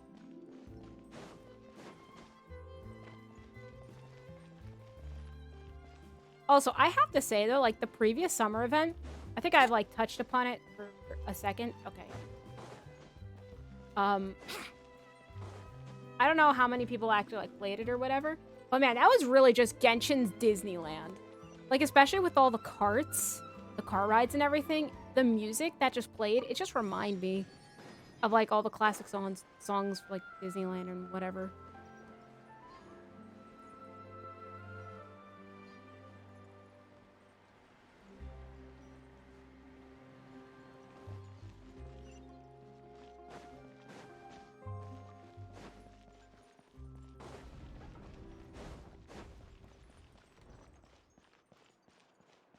Like, now that I think about it, this whole thing just, I don't know, this also kind of reminds me on, they want Erinys. How do we get to Erinys? I'm gonna go to 3 first. More elevator music. Actually, hold on.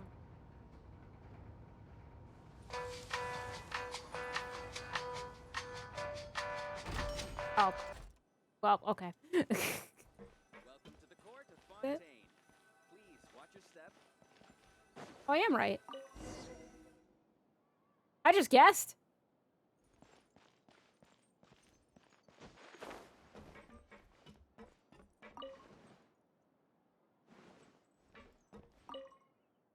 How do you do?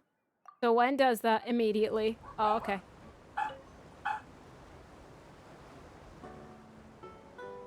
Welcome to the Navia line. I am Elfan. The boat will be departing imminently.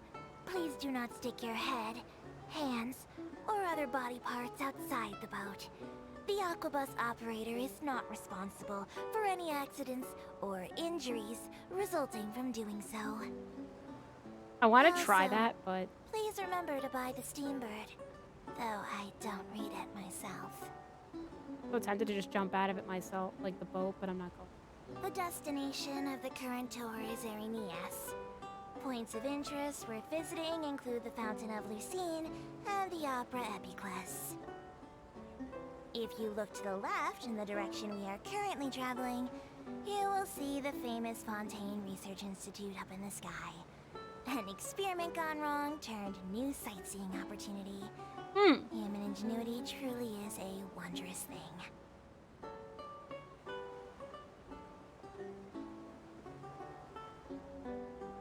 Unless it's that watery thing up there. I thought it was the bridge, but maybe it might be that up there. That's probably more catastrophic. That is my dog. Don't know if you hear her, but that is my dog. We are now approaching our final destination. Please be sure to bring all your personal belongings with you as you disembark.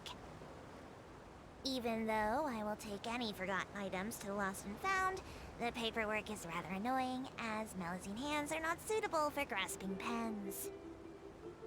Please be careful when disembarking. It has been my honor to be your tour guide this trip. Thank you.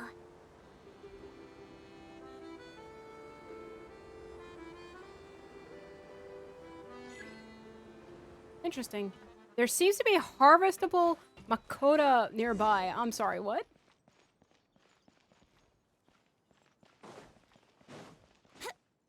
What? Well, first things first. Waypoint. I love the fact it's now just gonna be, you're gonna, ride the Aquabus at least once and never again. And how do I know? Simple. Who's gonna ride it again? Ooh. Oh, it looks like a swan. That's right.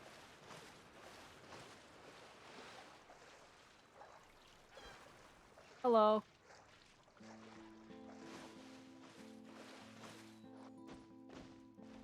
I'm looking for them.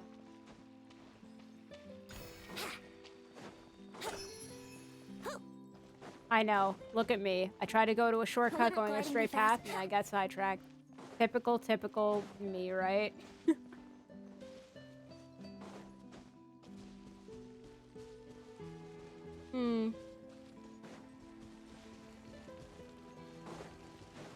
I could. But I'm not going. Also, do you all know that there was a like a bug in this game to actually revolve around Betsy and Duluth. Wouldn't gliding I don't be know if I'll faster? do it, but maybe I could. But I don't want to get banned, so it essentially abuses the like the air current mechanic, and Diluc, I guess, got broken with his skill in plunging attacks. I don't know how that happened, but it did. Fancy! The opera at Eclairs. What a place to hold a Ooh. performance! No wonder Linny and Lynette were looking forward to it. Huh. Looks like there's a lot of people standing around the fountain up ahead. Oh, Archon, please bless us with a bright and healthy child. We pray. I don't know why you always feel the need to ask so much. I'll be happy as long as our child is healthy and lives a peaceful life.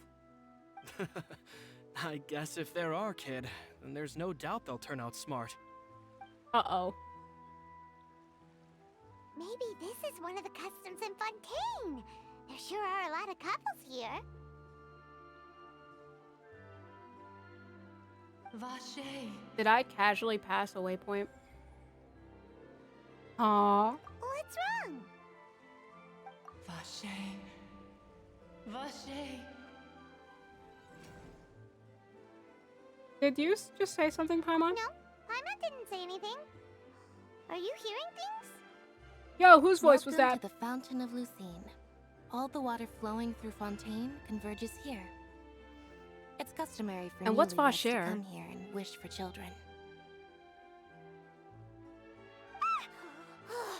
Lynette, you scared Paimon. When did you get here? Lenny asked me to wait here for you, remember? Right. Well, Lynette, I seem to hear a faint voice What just do you now. mean? There are a lot of people here right now. Well, like, the voice was coming from the fountain. Hey, you're not trying to scare Paimon, are you? Besides, it's the middle of the day. It's not the time for eerie things. I see. I might be able to tell you something that could help explain the voice you heard.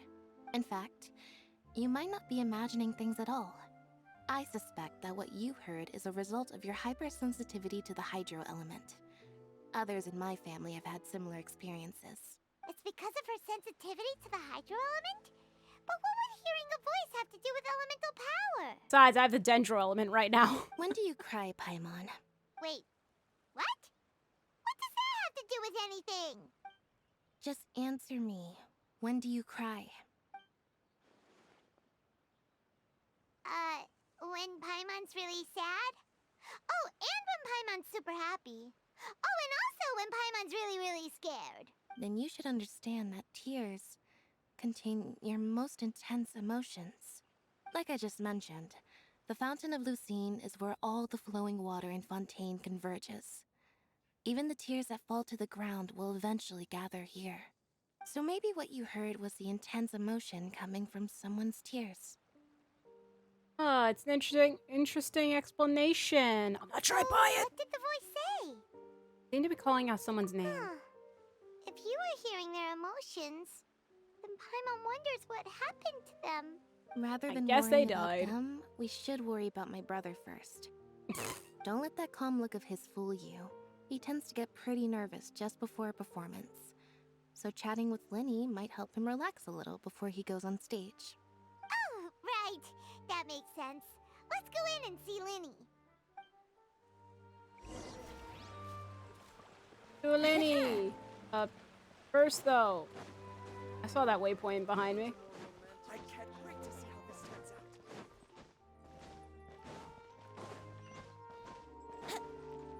out. Pop. Let's see this viewpoint. I'm pretty sure it's gonna be beautiful with the fountains like that. So pretty.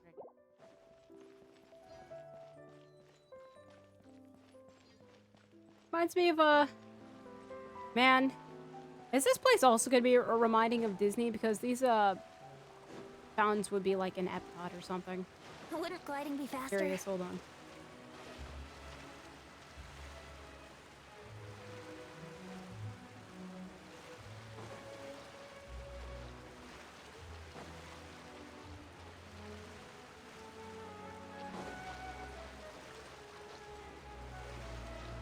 Wow, it's actually gonna stop when you stand on it. That's funny. Alright, knock knock.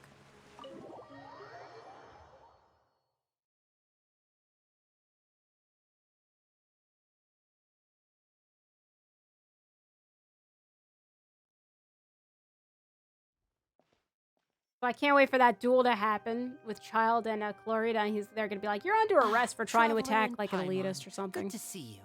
I knew you two would come. Are you kidding? We wouldn't miss it for the world. Uh, We've been looking forward to it. I can tell, judging by how early you've arrived. But you're actually right on time. The audience still hasn't started entering the venue yet, which means now is the perfect chance for us to take you to the best seats in the house. Wait just a moment, I'll fetch the tickets.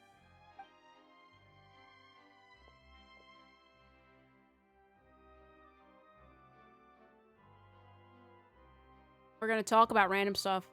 The Opera House has assigned seating, so you always have to make reservations. I've already reserved your seats, and here are your tickets. Ooh, Wait, but what's the window of reservation? Wait, what's the window of Don't mention it. reservation? There's no need to keep thanking me. But, this is Hey, a little Lenny, sus. could you come over here and take a look at this? Oh, I'll be right there. Seems there's an issue with the stage props over there. That's Cal, my assistant, calling me. I'll go lend him a hand. Yeah, we'll just go to our seats. You go ahead, Lenny. Well, I don't know, chat. I don't know. This seems a bit sus. I'm sorry. How long is the reservation period? Ooh.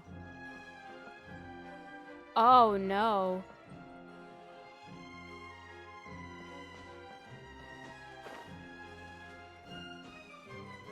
It is really pretty, though, but this definitely looks like an opera stage.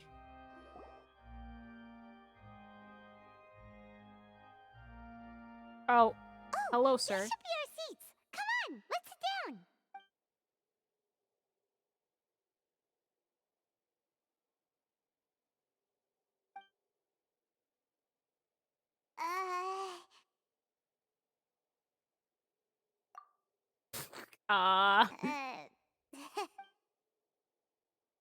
Hey, Traveler. Maybe we should strike up a conversation with the person next to us.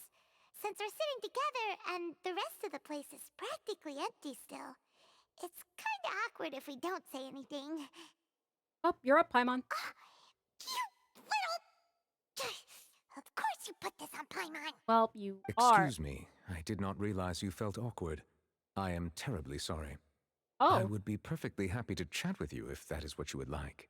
Oh, Wait. so you heard all of that, did ya? Boy, you sure have good ears. Paimon thought she was keeping her voice down. Not really. Wait, that's not it. Paimon's sorry. Paimon's the one who was being rude, talking under her breath like that. So let's talk, but, what should we talk about? Paimon, you are usually not terrible at this. Oh, Paimon's got it. You're also here early and sitting in the front. Are you a friend of Linny's too? A friend, you say? Well, if Mr. Linney would like to be my friend, I would be more than happy to reciprocate. No. No, that's not his voice, is it? Oh, so you're not friends with Linny then? Oh, this is getting more awkward by Actually, the like second. is Paimon nearly forgot to make her introduction. Nice to meet you. Paimon is Paimon, and this is the Traveler. We just arrived in Vaudain. It is an honor to meet you two. I have heard of your deeds across Tevat. Is this guy the guy who played Sebastian? Black Belt. And as required by proper Actor? etiquette, I will also introduce myself. I am... Oh, Monsieur Nervillet.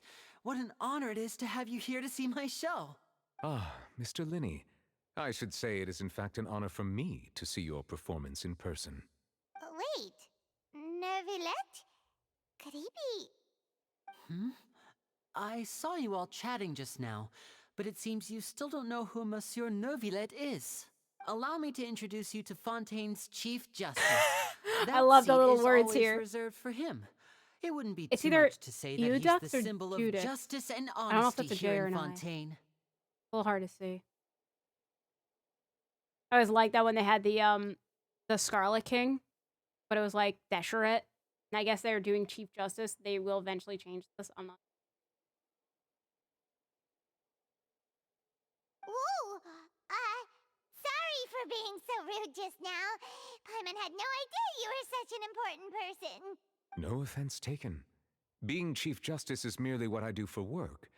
Nearly every person has their usual reserved seat, so I'm not so special, really. And by the way, I should probably let you know, even though I would prefer not to, there's someone sitting up there in the VIP seats that has been striking a pose for quite a while now. Just the Hydro Archon just looking at y'all being like, interesting. I believe she is trying to give you a most elegant and impressive first impression. So I think you should take notice of her sooner rather than later. Otherwise, she may become flustered.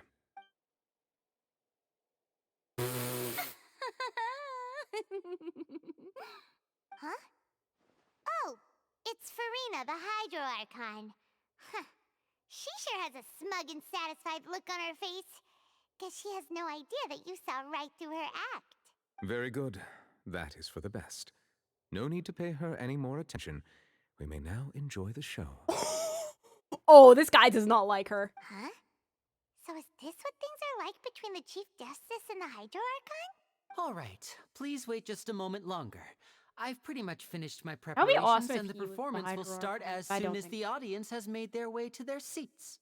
Yay! Wait, the already? show's finally about Looks to empty. start! Paimon can hardly wait!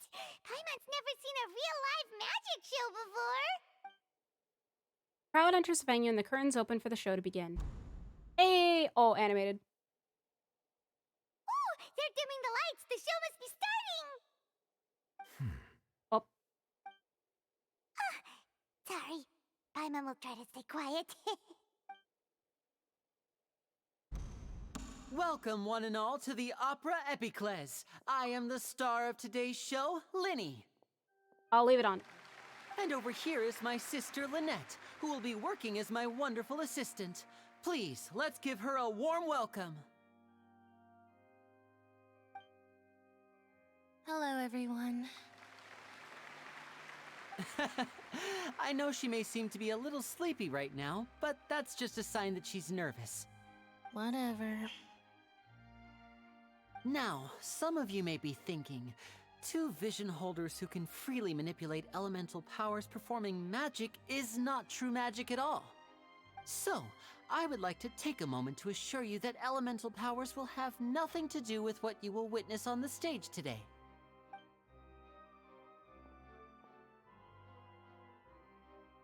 Both Lynette and myself have removed our visions for the show. Oh no. That way, even the gods won't be able to help us. Oh, good point. That's what makes the show real magic. Now, without further ado, let the show begin. Lynette will now exit the stage to make some preparations. I know you might miss her, but don't worry. She'll be coming right back on stage momentarily. Perhaps in an unexpected way. I'm sure she'll be stealing the spotlight soon enough. Oh, and before I forget, there's one more thing I should say. You never know what can happen in the blink of an eye. A magician's greatest skill here we go. is making things disappear or appear. The possibilities are endless. So I'm just gonna lower this. Huh?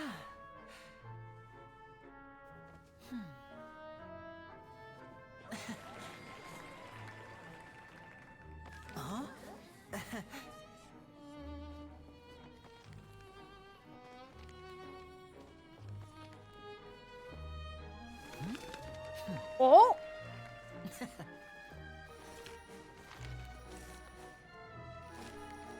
But this isn't what you came for. These little tricks, You've seen them all before. So it's time for something truly extraordinary, don't you think? This one's a little tricky.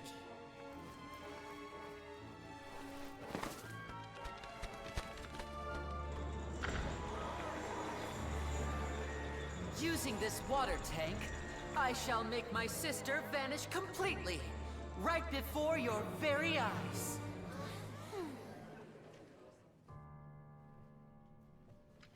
Bro, she's scared.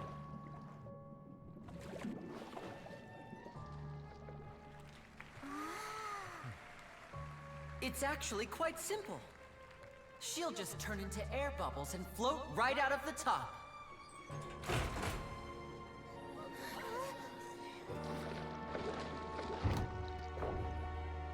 Oh no! I told them to check all the props carefully. With the lid on, even air can't escape. An amateur magician would be getting very nervous right around now. Luckily, it's me on stage, so let me show you what a true virtuoso can do. She's drowning.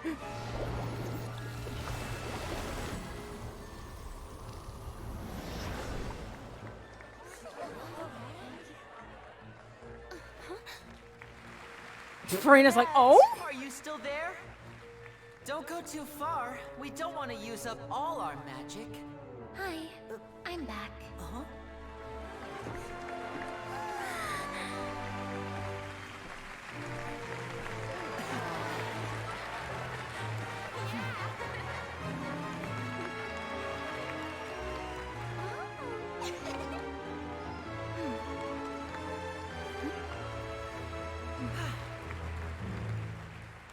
Oh, that's it. That's the show, guys.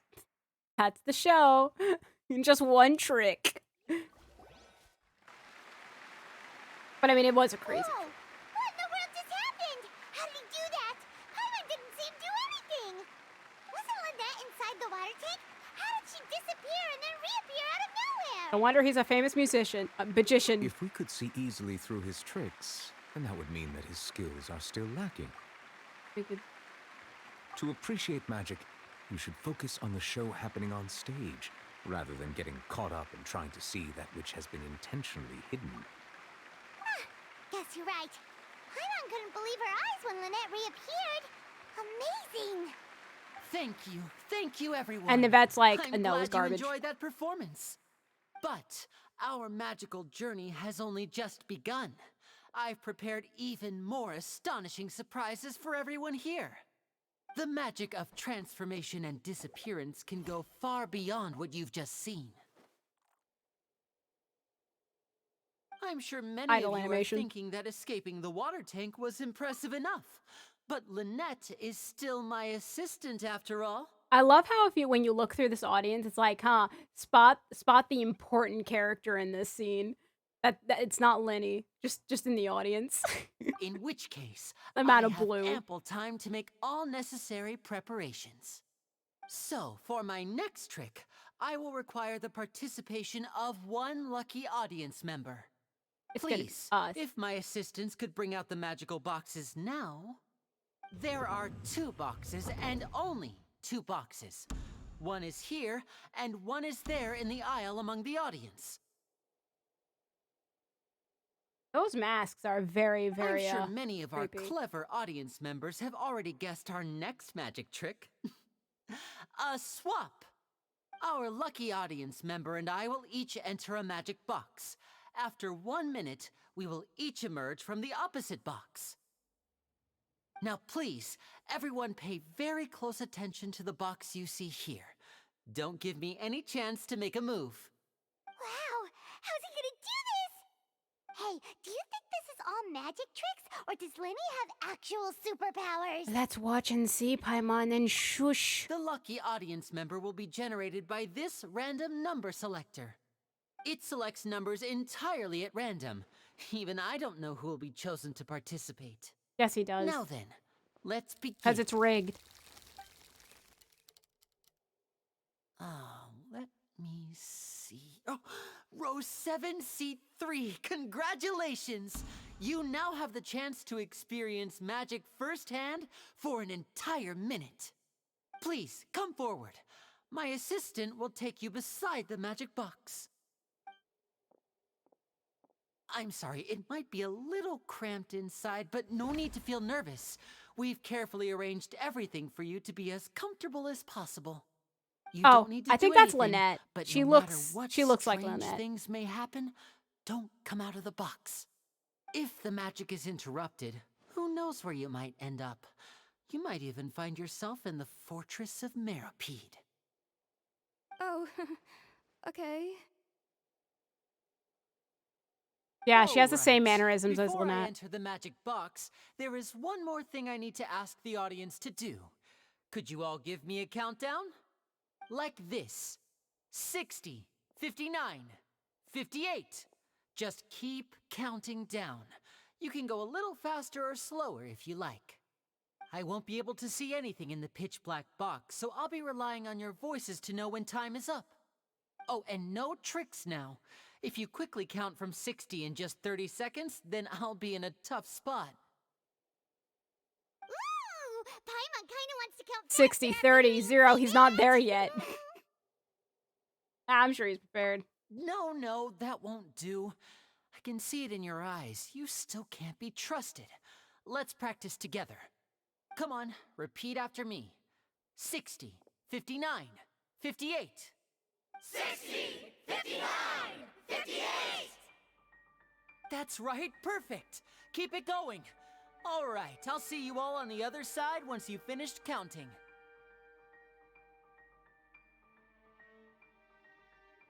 54, 53, 52? Huh? That is way too fast. Why aren't you counting, Neuvillette? I am counting in my head. I think things are exciting enough in here as it is. Merely a consequence of my identity and personality. Do not worry about me. Just enjoy the show. Oh, alright. You look so serious that Paimon thought you might be feeling uncomfortable or something. 40, 39, 38! Mr. Linney, are you all right in there? Is everything ready? Yes, I'm fine. I'm just double-checking the direction of the magic. It would be a disaster if we get sent to the wrong places. For example, mid-air right above the audience. Even though he's saying that, Lenny doesn't seem nervous at all. I think it's all part of the show or a recording. What was that noise? Did you hear it too? I'm from the state. Not sure. Anyway, it doesn't seem like anyone's worried about it. 25! 24! The bang is like that with them counting. What's wrong, Mr. Linney? I can still hear you moving in there. I seem to have accidentally knocked over a decoration. I'm trying to fix it, but it's pitch black in here. I can't tell left from right. This is fake. Never mind the decorations. There's no time for that. The show is what's important. No, that's unacceptable. I want my show to be perfect. Don't worry, we still have 20 seconds. Hear them counting? 19! 18! 17! It seems things aren't quite going as planned. I apologize, everyone.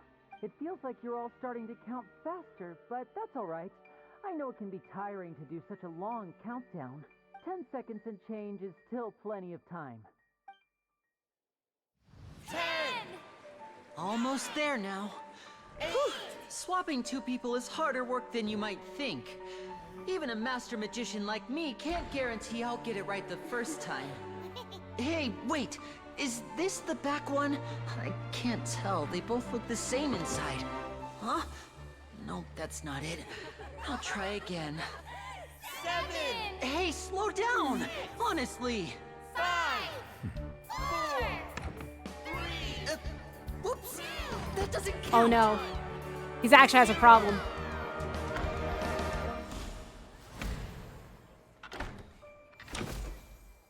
Or maybe not. Maybe that's the show. Hey! The audience member got cosplay as Linny. Okay, Lynette cosplays as Lynette.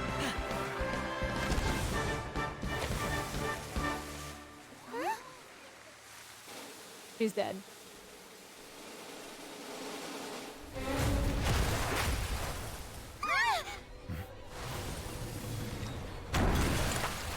I was joking.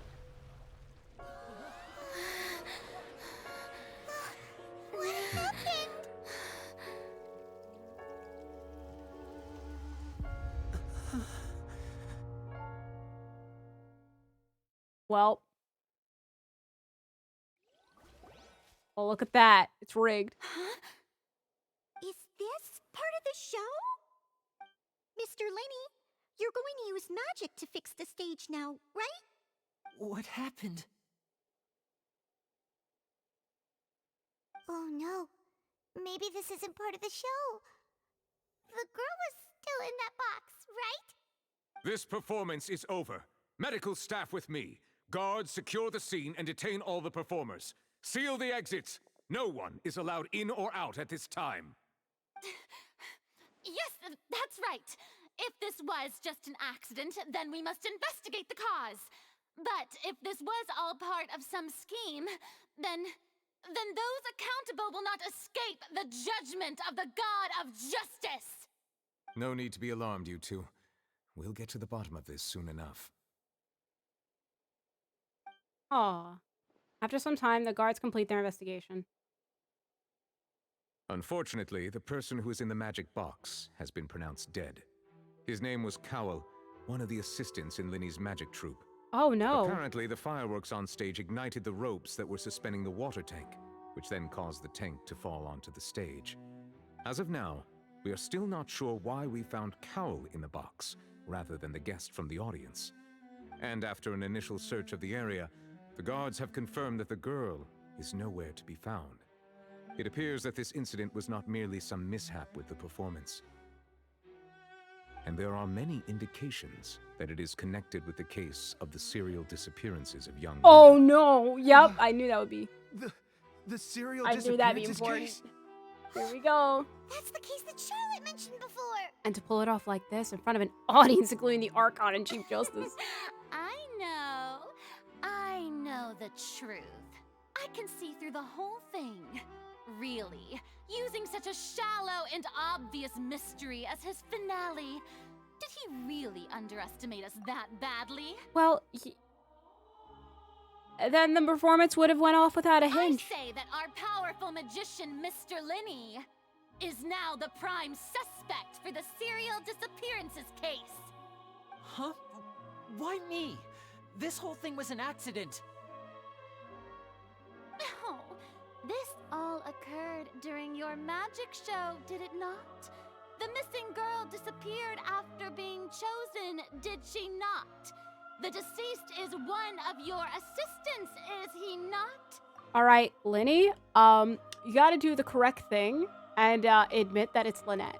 Now that I think about it, that whole speech about magicians making things disappear was nothing more than a provocation, a bald-faced challenge. That can't be right. How can Linny do this? He was in the box on the stage the entire time. We could even hear his voice. Besides, before the show, he told us that he would like to catch the criminal behind the disappearances. He couldn't possibly mean catching himself. Hard to believe all this happened during the show. Save discussion for a later time, please. Lady Farina, may I assume that your comments just now constitute an accusation against Mr. Linney and his associates, and that you are pressing charges? I just think that well, I think it might be a little early to talk about formally pressing charges. But what Lady Farina said just now makes perfect sense. Looks like she's gonna personally deliver justice. Shut up, people. A kidnapping and murder carried out under the cover of a magic show. Lady Farina said it all. I mean, of course, my dear people. But what excites me even more than the obvious truth before our eyes is the opponent I'll be facing. So this proves that Farina wants the people's love and adoration. That's right. I mean you, Traveler. You'll support Linny, won't you? After all, he was the one who helped you. Oh, is it my lawyer time? Oh, I trust him. Then there's no problem at all. You know, the Traveler and I already had a duel the first time we met. Not really. But with Linny's help, our little duel ended in a draw. But draws really are the most boring possible outcome. So, no more draws. Between the two of us, there must be a clear winner and loser. And what better place to hold such a riveting showdown and decide the true victor than here, on the grandest of stages, the Opera Epiclese. It wasn't a draw. She obviously lost last time. I understand. Charges have now been pressed, and as such, a trial is in order. Well, Traveler, seems Lady Farina has set you in her sights. But putting her dramatic rhetoric aside for a moment, I would like to ask you, are you willing to act as Mr. Linney's attorney and defend him in this case? I am. Very well. The trial will be held a day from now in the Opera House. Both sides may investigate the scene to build their cases and search for the truth. Linney and his troupe are all potential suspects and shall remain within the Opera House. The audience may begin to leave in an orderly fashion once they have been cleared by the guards. A day isn't that long. Let's see what kind of case this big shot Outlander can build in such a short amount of time. I'm really quite looking forward to hearing it. So I think she wants to knock us down. Everyone's dismissed and the audience begins to leave along with Farina and Novelette. So I think she's doing this because everyone knows. Okay. Everyone knows that the Traveler is like big. Like they saved 4 nations already. So they are known probably across all of Teyvat by now. So with Farina, she's probably like, oh my gosh, the Traveler. If I can prove that I'm better than the Traveler, oh my gosh, my reputation, give me the praise. Sorry about everything that happened just now. Were you frightened? Of course! Who wouldn't be scared after witnessing an accident like that? Yeah, I'm a little shaken up myself. How could this happen? And poor Cal. I know you already claimed that you would defend me, but now it's just us talking. Tell me, do you think I could possibly be the murderer? No. Good to hear. Thank you so much for trusting me. I'm sure everyone sees me as the biggest suspect at this point. But if you ask I love me, the shadows in the whole thing is background. mysteries layered upon mysteries, such that all that's left is confusion.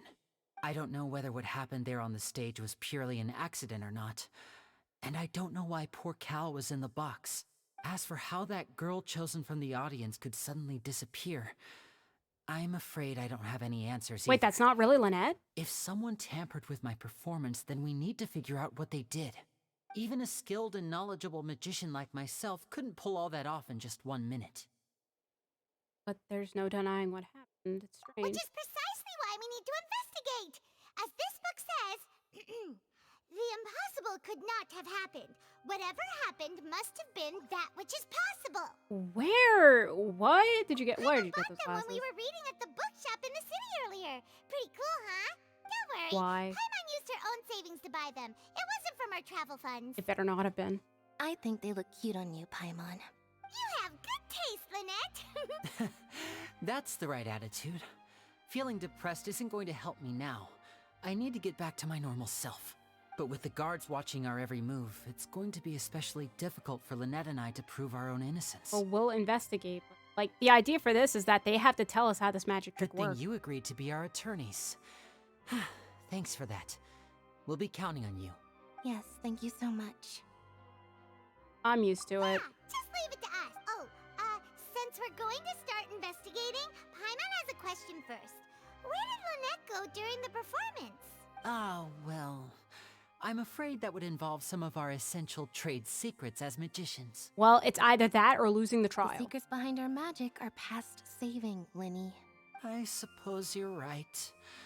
The truth behind our tricks is going to be important evidence that will be weighted during the trial. 'Tis truly a pity. As a magician, our magic show is a work of art. We've poured countless hours and spared no effort in perfecting it. But if revealing our secrets will help you uncover the truth behind what happened, then it will be well worth it. We should go somewhere else if we're going to discuss our magic tricks.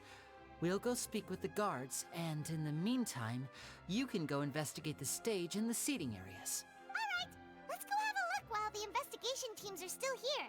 Detective Paimon is on the case! Wait, if I pause it, is she still gonna wear that? That would be so funny. Oh, it's not going to let me. Officer, how's the investigation going? We're Lenny and Lynette's attorneys. I see. You must be the traveler that Lady Farina mentioned. Listen, I'll be perfectly honest with you. I'd avoid getting mixed up in this whirlpool of a mess if I were you. Huh? What do you mean? Come with me and you'll see. The deceased is one of Linny's assistants, named Cowell. Even though he hadn't joined the troupe long, he was hardworking and everyone generally liked him.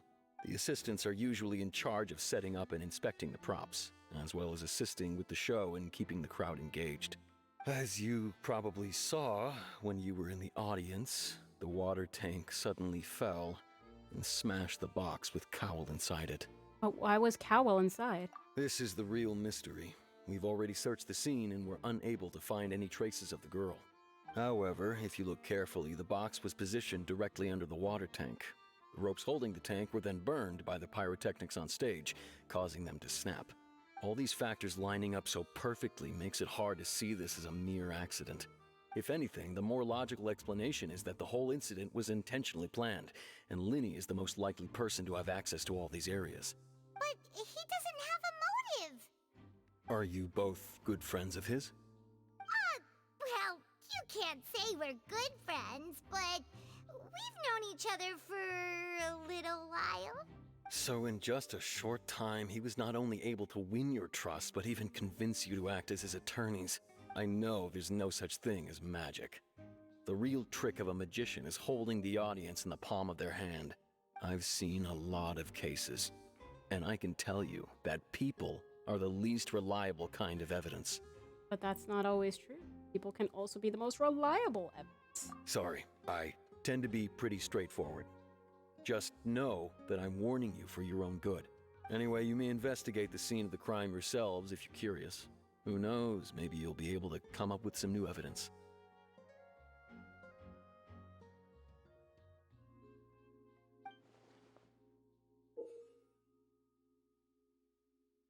Use the case record to confirm your current evidence and clue collection situations or case-related information. Oh boy, guys, it's the court record. I can't believe it. Ace Attorney all over again. You check as yet undiscovered evidence and clues in the court record. Then investigate the corresponding area to locate them. Use the perception skill to find evidence and clues that can be investigated within a certain radius around yourself. This will advance your overall progress. Oh boy. Oh gosh, okay. The investigation from guards indicates that the fireworks launched at the tail end of the magic performance set the rope dangling in the water tank alight, causing the tank to fall and kill Cowell, who was within it. It seems evident that Linny is the likeliest user of the prop to commit a crime. However, the reason for the victim being Cowell and the reason for their chosen lady's disappearance remains mysterious. The deceased identity. The deceased is one of Linny's assistants named Cowell. He was well trusted by all his colleagues. His job was setting up and inspecting the props as well as assisting with the show and keeping the crowd entertained. This is...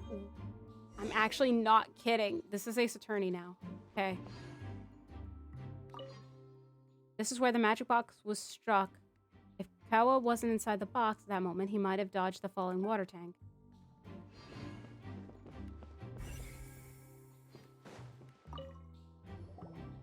So this is the rope that broke and caused the water tank to fall. The rope looks pretty durable. How can it be burned through so quickly by fireworks? Whether Linny didn't realize this was a safety concern. Why are you suddenly so serious, Traveler? Looking at where the rope snapped. Whoa. Look! This bit is made from different material. Most of it was burned away, but there's still a little bit of it left. Pretty flammable, like a flashcard. So if a rope meant to hold something was made with that kind of material in it, then that means... Wait, why don't you write all this down? Let's take notes. Special rope. This rope was used to suspend the water tank. It suddenly broke when the fireworks were being launched on stage. The investigation has shown that the location where the rope snapped was made of flammable material, which would be a safety concern.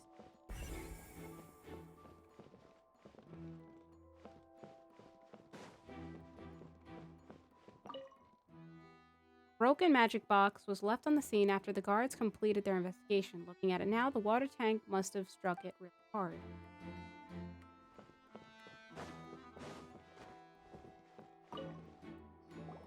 Hello there. What are you investigating? Oh. Oh my gosh, guys. It's literally the court record.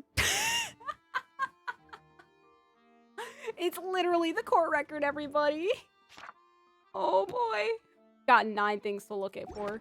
This location has also been cordoned off because the Magic Troop members are currently considered prime suspects. The investigation team is still collecting evidence. The seats were all booked in advance, so we were able to deduce the missing woman's identity by checking the guest list. Could you tell us who she is? Sure, it's not like this is confidential information. We will publish it later anyway when we petition the public to help us find the missing person. Her name is Halsey. She's a painter from Fontaine who's Oh, made a so bit she's of a name not for even herself. Lynette. Apparently, she wasn't a regular at the Opera House, but she'd been feeling some pressure with her work lately, which made her decide to come see the magic show. The Magic Troop members all claim not to know her. We have looked into her social connections. It seems that she has no personal grievances or conflicts of interest with the suspects. Simply put, she wasn't related to the Magic Troop at all, which matches the features of the previous serial disappearances. Were the victims of previous cases also chosen at random? That's how it seems to us, in any case. Apart from the fact that they were all young women of around the same age range, there really weren't any other connections between them. Okay then. Thank you for letting us know. No need to be so formal. If you do happen to see the missing girl, please be sure to contact us. It is of utmost importance that we get to the bottom of these disappearances. Halsey is the missing person. She's a famous painter and came to watch the magic show in order to take a break from her own creative work. She isn't known to have been entangled in quarrels with any of the members of the Lenny's magic.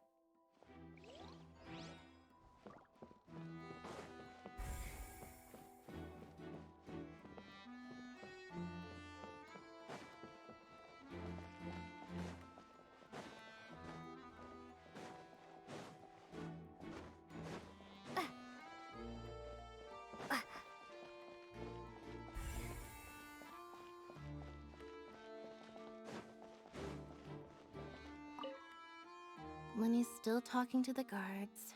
It seems he'll have a lot of explaining to do. I think someone will be assigned to monitor us later, but that's alright.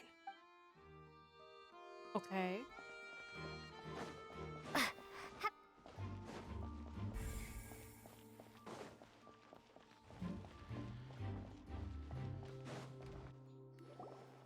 Hey, you! Yes, both of you! Over here! I've been keeping an eye on you for a while now. Oh no, is this the Mafia? You mean us? That's right. If I'm not mistaken, you're also among those who wish to cut down the thorns and pursue the truth. No? And by the looks of it, you're not from Fontaine. Well, you're right on the more about that one, but who are you?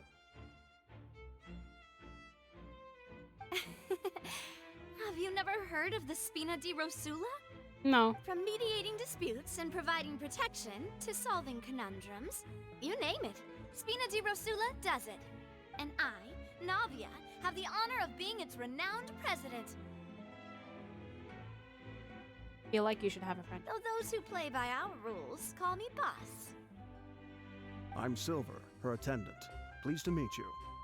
And I'm Melus. Demoiselle's various daily needs and affairs are under my purview. Huh? Boss? No. Okay. What gives with the name? Sea Dog? Well, I am the second generation president. Malus and the others are still used to my previous title. My apologies, Demoiselle. Should you prefer, boss, I will endeavor to use that instead.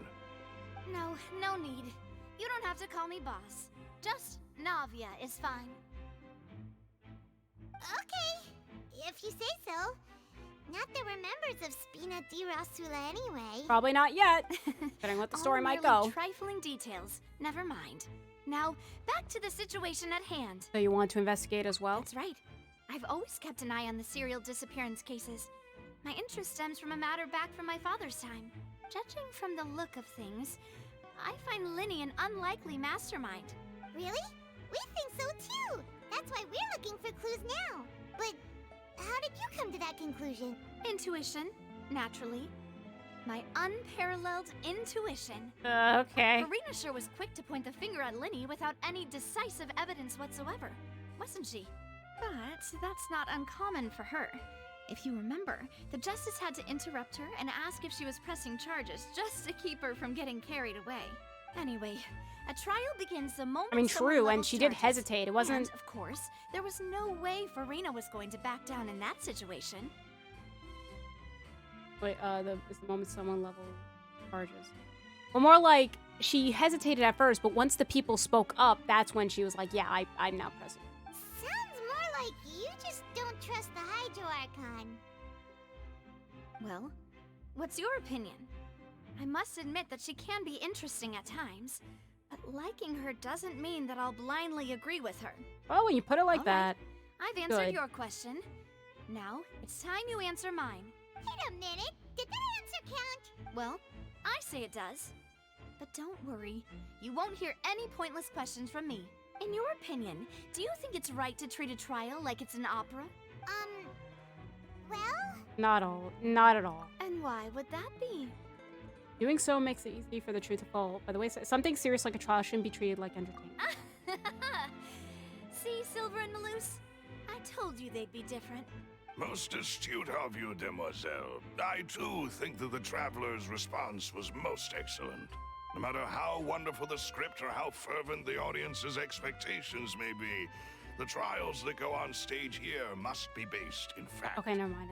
And if that can be done, boss, then... All right, that's quite enough, Maloose. Anyway, I like your answer. You passed with flying colors.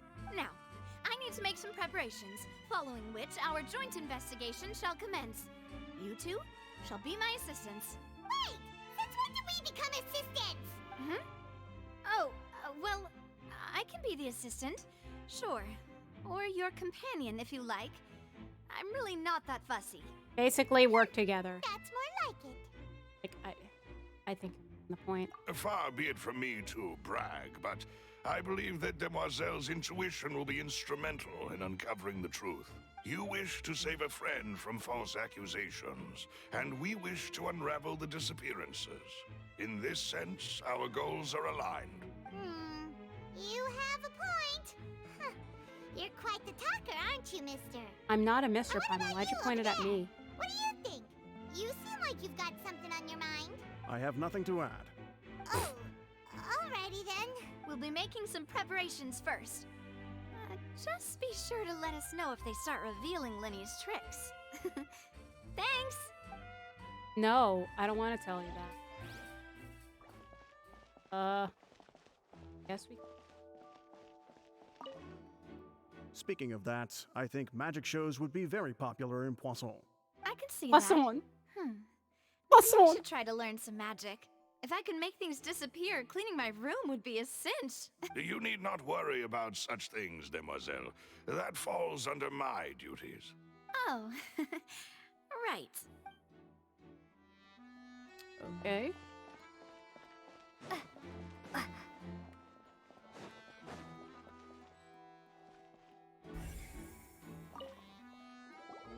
Sorry, but no one can freely enter or exit the Opera House at the moment. If you wish to leave, you must register your identity with us first. No, we're not leaving. We're representing Linny and Lynette as attorneys, so we're investigating the case. Were you always guarding this entrance? Yes. After the Chief Justice gave the order, everyone coming in or out must undergo a strict inspection. So, the missing girl couldn't have left from here. At least, not from that point on. What about during the show? I doubt there was much opportunity then, either. How can you be so sure? Well, because I was in charge of security near the entrance at that time. I couldn't see Linny's performance from here, which was quite a shame. Just my luck. But still, I did not abandon my post. And I stayed put no matter how loud the applause was.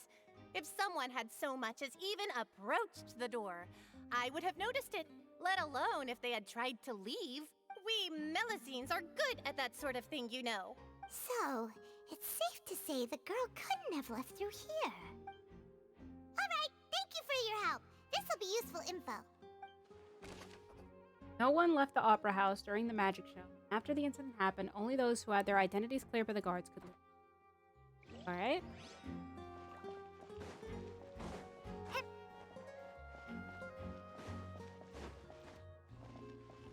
That's interesting.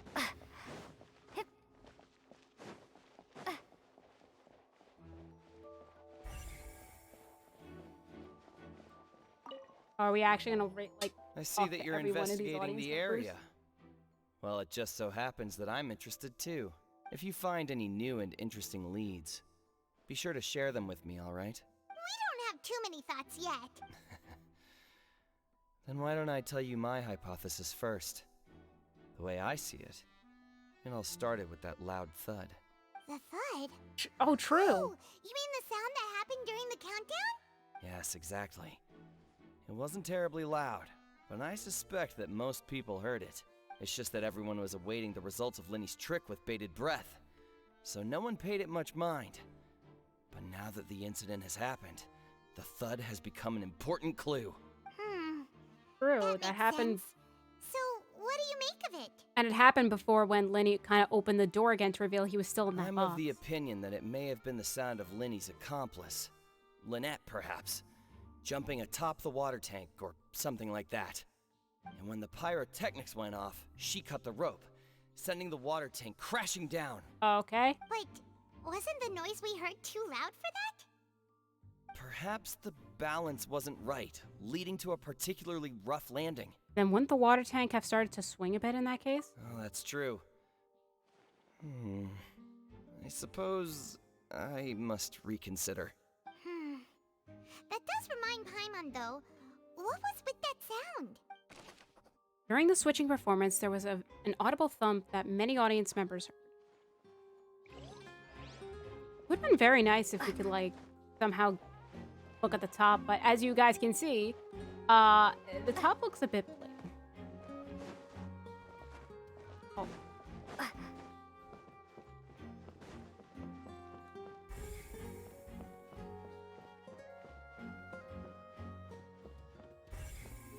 Oh. Them. The investigation team has some new findings. Turns out there's an issue with the random number selector after all. See, I told you. What if the machine picked some big guy's seat? You think the murderer would have still made his move then? Sorry to interrupt, but we're helping Linny and Lynette with their side of the investigation. What were you saying about the number selector? There's something wrong with it? You're trying to help them? That'll be a tall order. Linny used the machine to pick a random member of the audience during his performance, right? The lucky girl that later disappeared. Well, we thought there might be a serious problem with the machine, so we had it taken away for further inspection. It turns out that the seat number it picked wasn't random at all. The machine picks that same number every time. I'm sure you already know that you have to make a reservation in advance to get a seat, regardless of whether it's a trial or some performance. In other words, Linny knew who would be sitting where from the very beginning. That much checks out. Linny reserved our seats for us, too. Bet you see why I was saying it'd be tough to make a case for Linny. Thanks. Sorry to bother you. Even though it's bad for Linny's case, Paimon had better write it down. Anything is helpful. This device was used during Linny's magic performance to choose a lucky number of the audience. However, the guards have found that it will generate the exact same number no matter what. Clearly, someone has tampered with it. We've checked everything of note here at the performance venue. Paimon wonders how Linny's discussion with the guards is going. Let's go see, shall we? Ooh, things are getting interesting, huh? We're about to see how magic is made. My guess... Wait. Because, like, here's my guess. Because, like, that person who went to the box, she has the same mannerisms as Lynette. Of, like, looking down, looking away. And she didn't seem all too excited or scared. She just got up and just walked to the box.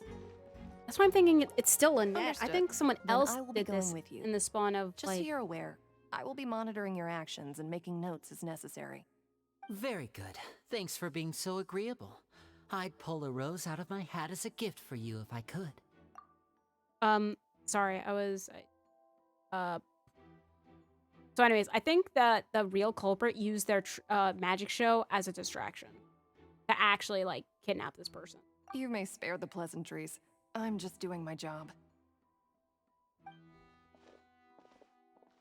You've arrived. Who's this? Me? Mafia. I'm Spina di Rosula's guardian angel. If you've got a problem, I've got the firepower. The straight up mafia. Sorry, I got a little carried away there. Call me Navia. I'm a partner of theirs, and will be helping investigate this whole situation. And these are my companions. Would you mind if they join as well? Fine by me. Oh, new helpers? I would be most grateful. Well, let's just say we're tagging along. It's not every day you get to see the secrets behind magic performed on such a large scale. I appreciate your kind interest. Come with me. We'll be heading below stage. Below the stage. Huh? Below stage? Yes, a world of secrets is hidden beneath this magic box, prepared specifically for this switcheroo trick. But before I reveal everything, you should have a look first. Notice anything strange here?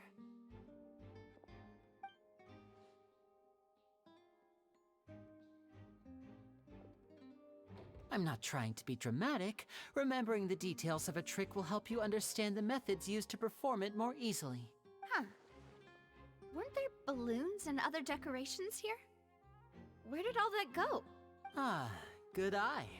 That said, you're still far from discovering the answer. Back of the door isn't the same. The back? You mean the inside of the door? What's different about it? Paimon didn't notice anything. I actually didn't notice either. Very good indeed.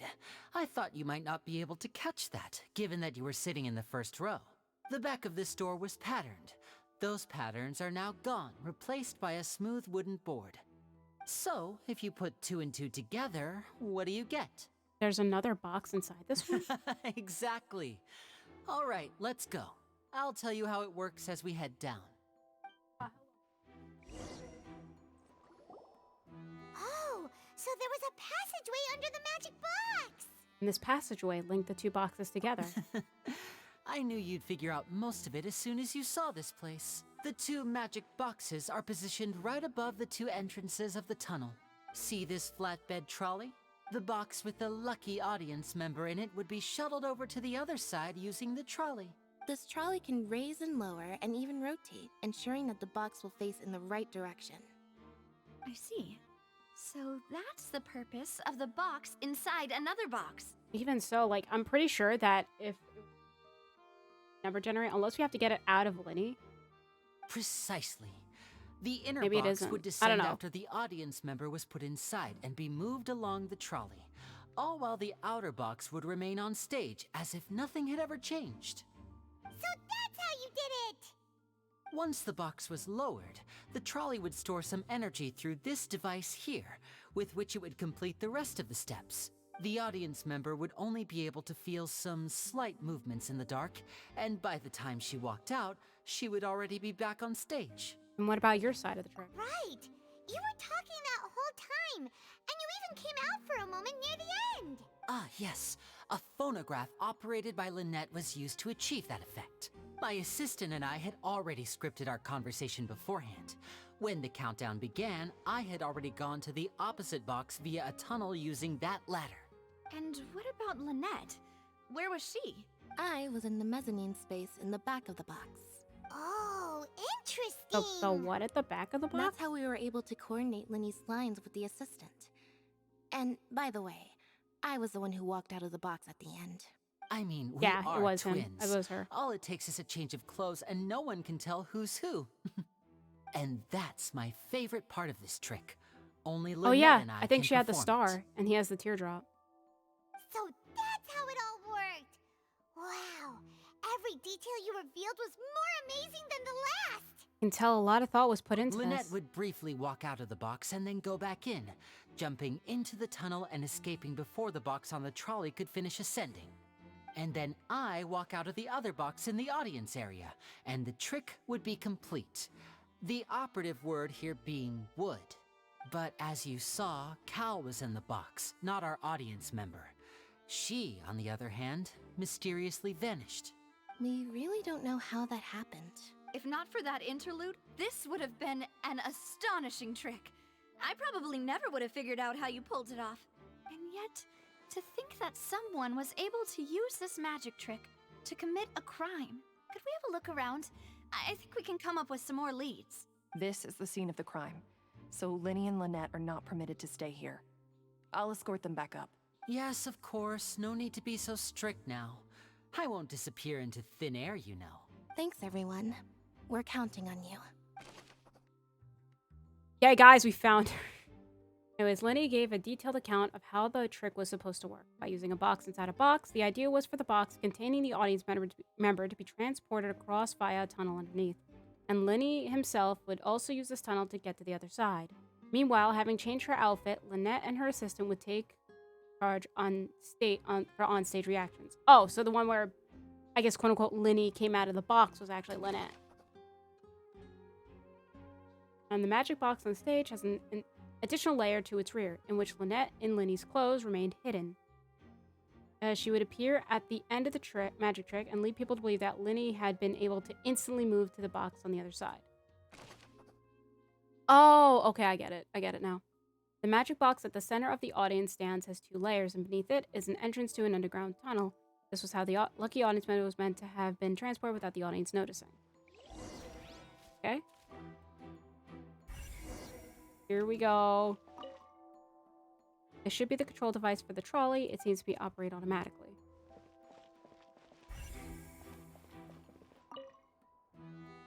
Ladder is required in order to return to the magic box above. Huh. What's this? Looks like a hook tied to the end of a rope. Huh? There's all kinds of odds and ends here. Lenny didn't mention this either Perhaps earlier. it was a prop for a different trick. But why would it have been left here? Whatever it is, let's make a note of it first. Dropped hook rope. A rope that has fallen to the ground. Metal hook has been tied to one end. Its use is unclear. I know I just, sped read that, but I'm just gonna try to go a little fast here. The floor is wet. Please be careful not to slip. Speaking of which, why would there be water here? It was for a trick? Oh, Paimon knows! It's one of those tricks where you pour water into a jug and then flip the jug over only for the water to disappear. And here's a broken vase. Huh. Did the trolley knock it down while moving? That can't be. The trolley moves along tracks from start to finish. It couldn't have hit the vase at this distance. Let's note this down too and think about it later. There are many pieces of a broken flower vase on one side of the tunnel. All the water within it has been spilled. Judging from the disappearance, it seems unlikely that it was knocked over by the trolley meant to transport the magic box. So maybe it has something to do with the thud.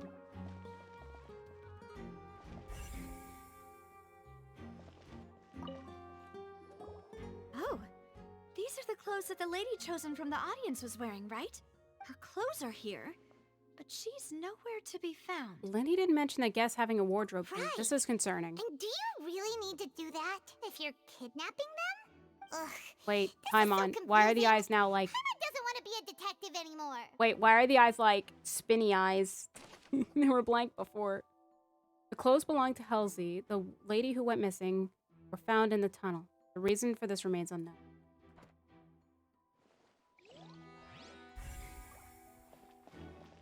Wouldn't it be crazy if she was in on something? High precision is required to complete this magic show, and tracks are perfect for making okay.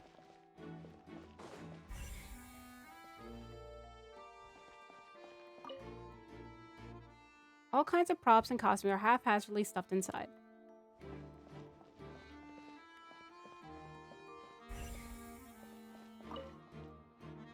Oh, there's a vent. I can't believe it, everybody. We figured it out. We figured it out. I'll press it and read it again, but I can't believe it. Alright, what did this say? Trolley is crucial for transporting the magic bot. The culprit must have used this to execute it. What is this place? Like a vent. It seems someone could fit through here. Huh. Could this have been the suspect's escape route? Alone, perhaps. But if they had to pull another person with them, the space would be too narrow. But there are no other ways in or out of here. And those that go through the magic boxes, and Lenny and Lynette were in the 2 magic boxes. Oh, you're right. Let Paimon write that down. The tunnel vent looks like it could allow one person passage barely, but leaving along the missing lady seems an unrealistic prospect. What if she tried to leave herself? Seems we're just about done investigating down here. Yes. Let's head back up. Let's see. So right here is where a grappling hook is to this direction. I'm thinking the thud might be... The vent has to be important. Can't believe no one's gonna go through that vent. Just to check. Well, we've ascertained the state of the crime scene. Let's find a place to sort out our findings once Malus returns. Seems to me that there are several things that don't add up here. Apologies for the wait, demoiselle. So, what did the guards say? Did the criminal escape through the vent? They believe the odds of that are very low, since the vent leads to the Opera House's basement. The guards have checked the area carefully. No one left through the basement during the performance or after the incident, and no one was found hiding there. So the tunnels become like a secret chamber then. You know, like the kind you usually see in novels. It seems so. The plot thickens. Halsey's disappearance and Cowell's death are both quite inexplicable. No wonder Farina was so confident in her accusation. All the current evidence points toward Linny and Lynette. In other words, the charges are very likely to be upheld unless we make some considerable progress. Charges and then trial. So if the charges are upheld, they'll announce a sentence? That's right. This is how a trial goes in the Opera House. During the proceedings, the Chief Justice and the Oratrice will hear statements from both sides. The Oratrice will too? That's right. This is how indemnitium is produced. The statements from both sides, the defenses from attorneys, witness testimonies, and even the audience's emotions will all be projected on the Oratrice. To put it simply, it's as if the Oratrice has its own will, and is a judge in its own right. So based on everything. This also precludes any kind of favoritism on the part of the Chief Justice. And not that this has ever happened anyway. Once both sides have finished speaking, the Chief Justice will make his final decision. This, too, will be used by the Oratrice as a reference. Then, finally, the Oratrice will be consulted by officials. The result it returns is the will of justice itself. Huh? So that machine is the one that actually decides? Paimon thought Neuvillette called the shots. In practice, there is very little difference. Both have always come to the same judgment.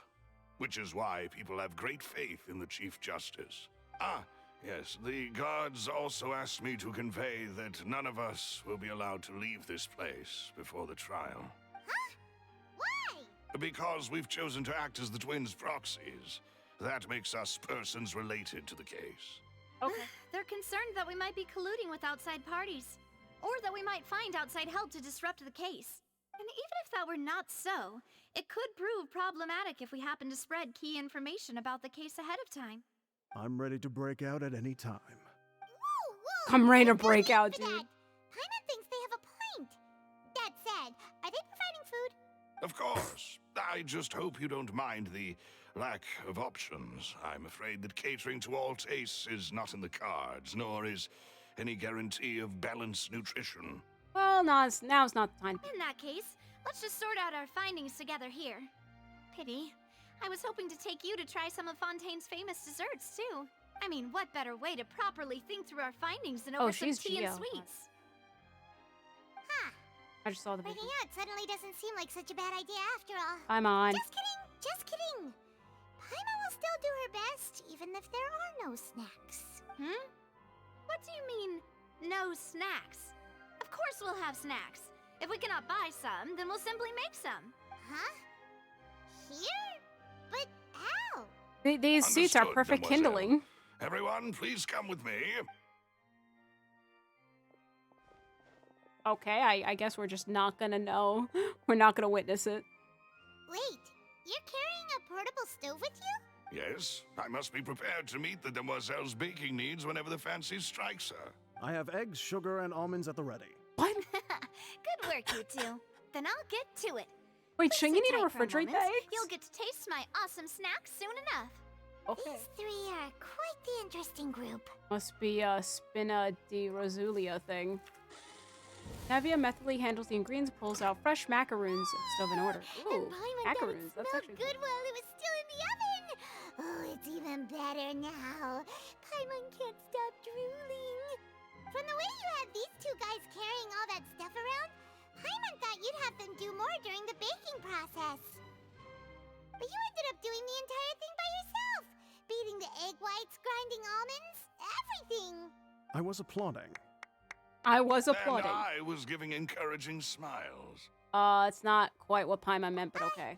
Paimon was just thinking, aren't you worried about getting your fancy dress dirty beating egg whites and baking like this? Well, I don't think it's carved in stone anywhere that fancy ladies can only read books, sip tea, ride horses, and play the piano. I just really enjoy making snacks. True. Don't underestimate beating egg weights, by the way. It's a real arm workout. You also need to beat them to just the right consistency, or your macarons will crack. Anyway. I'm this is sorry, a what try. did you call Fresh them? out of the oven. Macarons? There's 3 for each of us. Unless macaroons is 2 O's. I'm dumb, but macarons? Well, eating too many sweet treats might send all that sugar to your head. You wouldn't be able to think clearly about the case on a sugar rush, would you? Tea is ready I to mean, be yes. served as well. This is Demoiselle's favorite, strong black tea with a floral fragrance that clears the mind and lifts the spirit. Thank you. No need for concern. I'm merely doing as I should.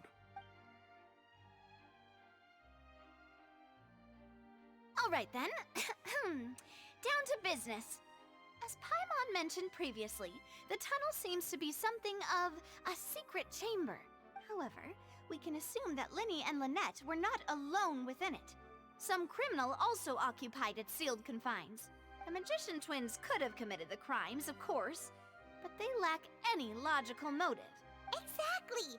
Why would they do such a thing right when everyone was watching? Apart from the twins, we're left with 2 other people. Missing girl and the The deceased. flower vase and the thud we heard during the performance could indicate some altercation between Halsey and the criminal in the tunnel, resulting in the shattering of the vase, the discarding of her clothes, and her abduction.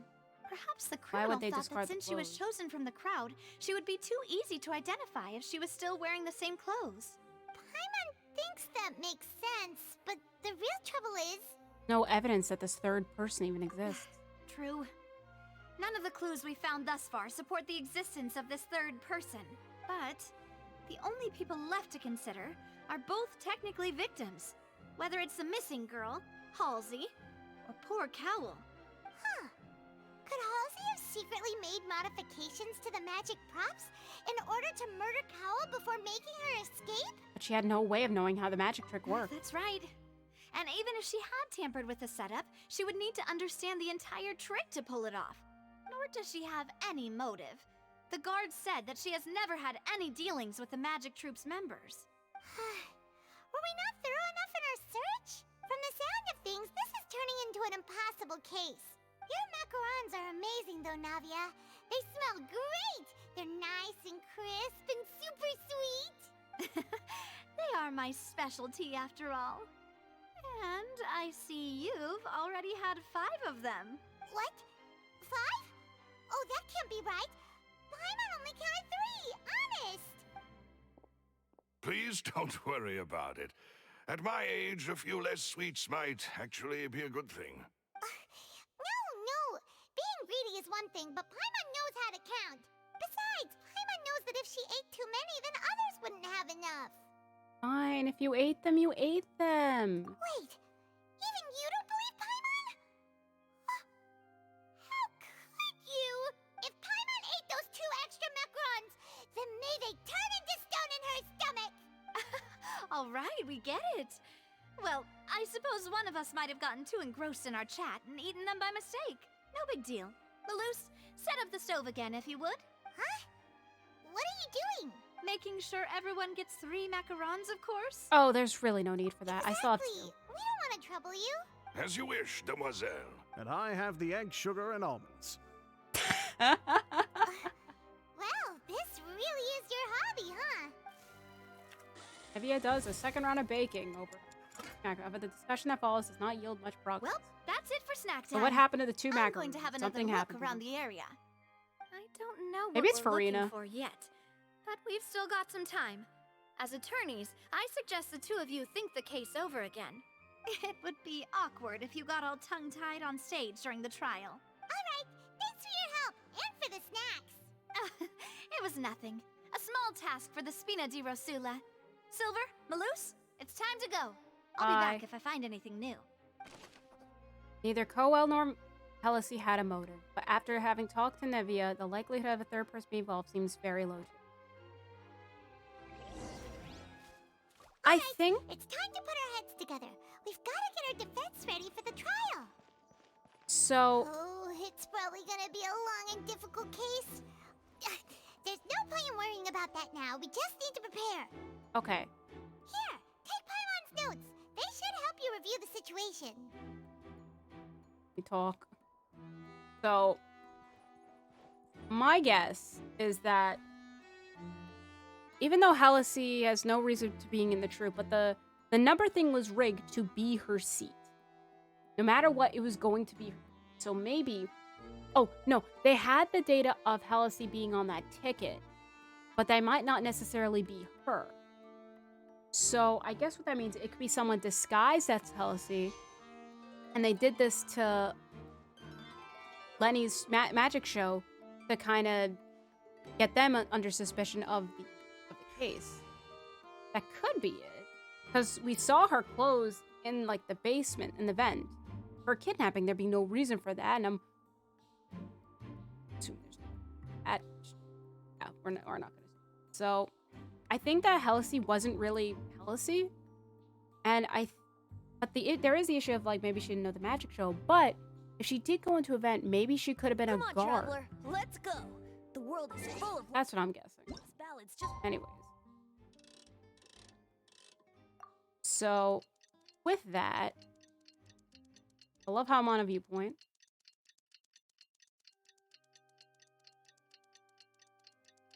I think it was Helisy.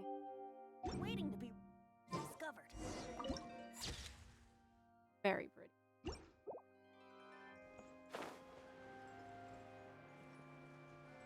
Well, they cleaned it all up.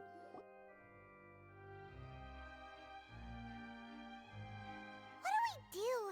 The whole situation is so confusing. I do have some thoughts, but let's take things plan. step at a time. Impossible things don't just happen. We'll get to the truth one way or another. Just relax. Even if everyone else suspects Lenny and Lynette, at least we will be supporting them from the stands. Besides, I doubt Farina understands any more about what happened than we do. Thanks, Navia. Well, we'll be going then. Best of luck to you. Well, as they say in Ace Attorney, you need a prosecution to help get the truth.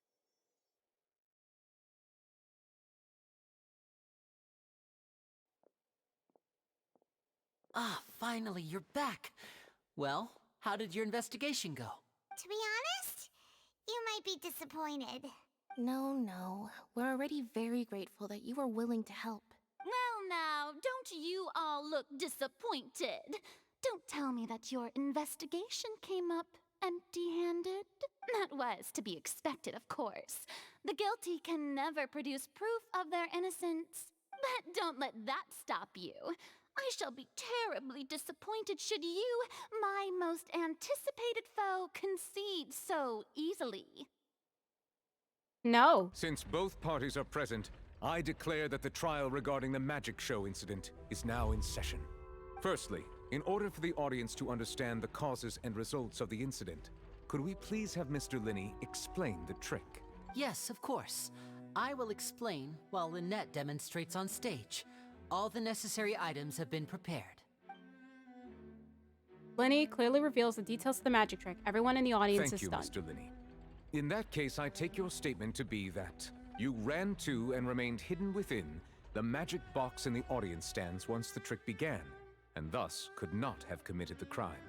Is this correct? Yes, that's correct, Your Honor. In that case, I call upon the prosecution.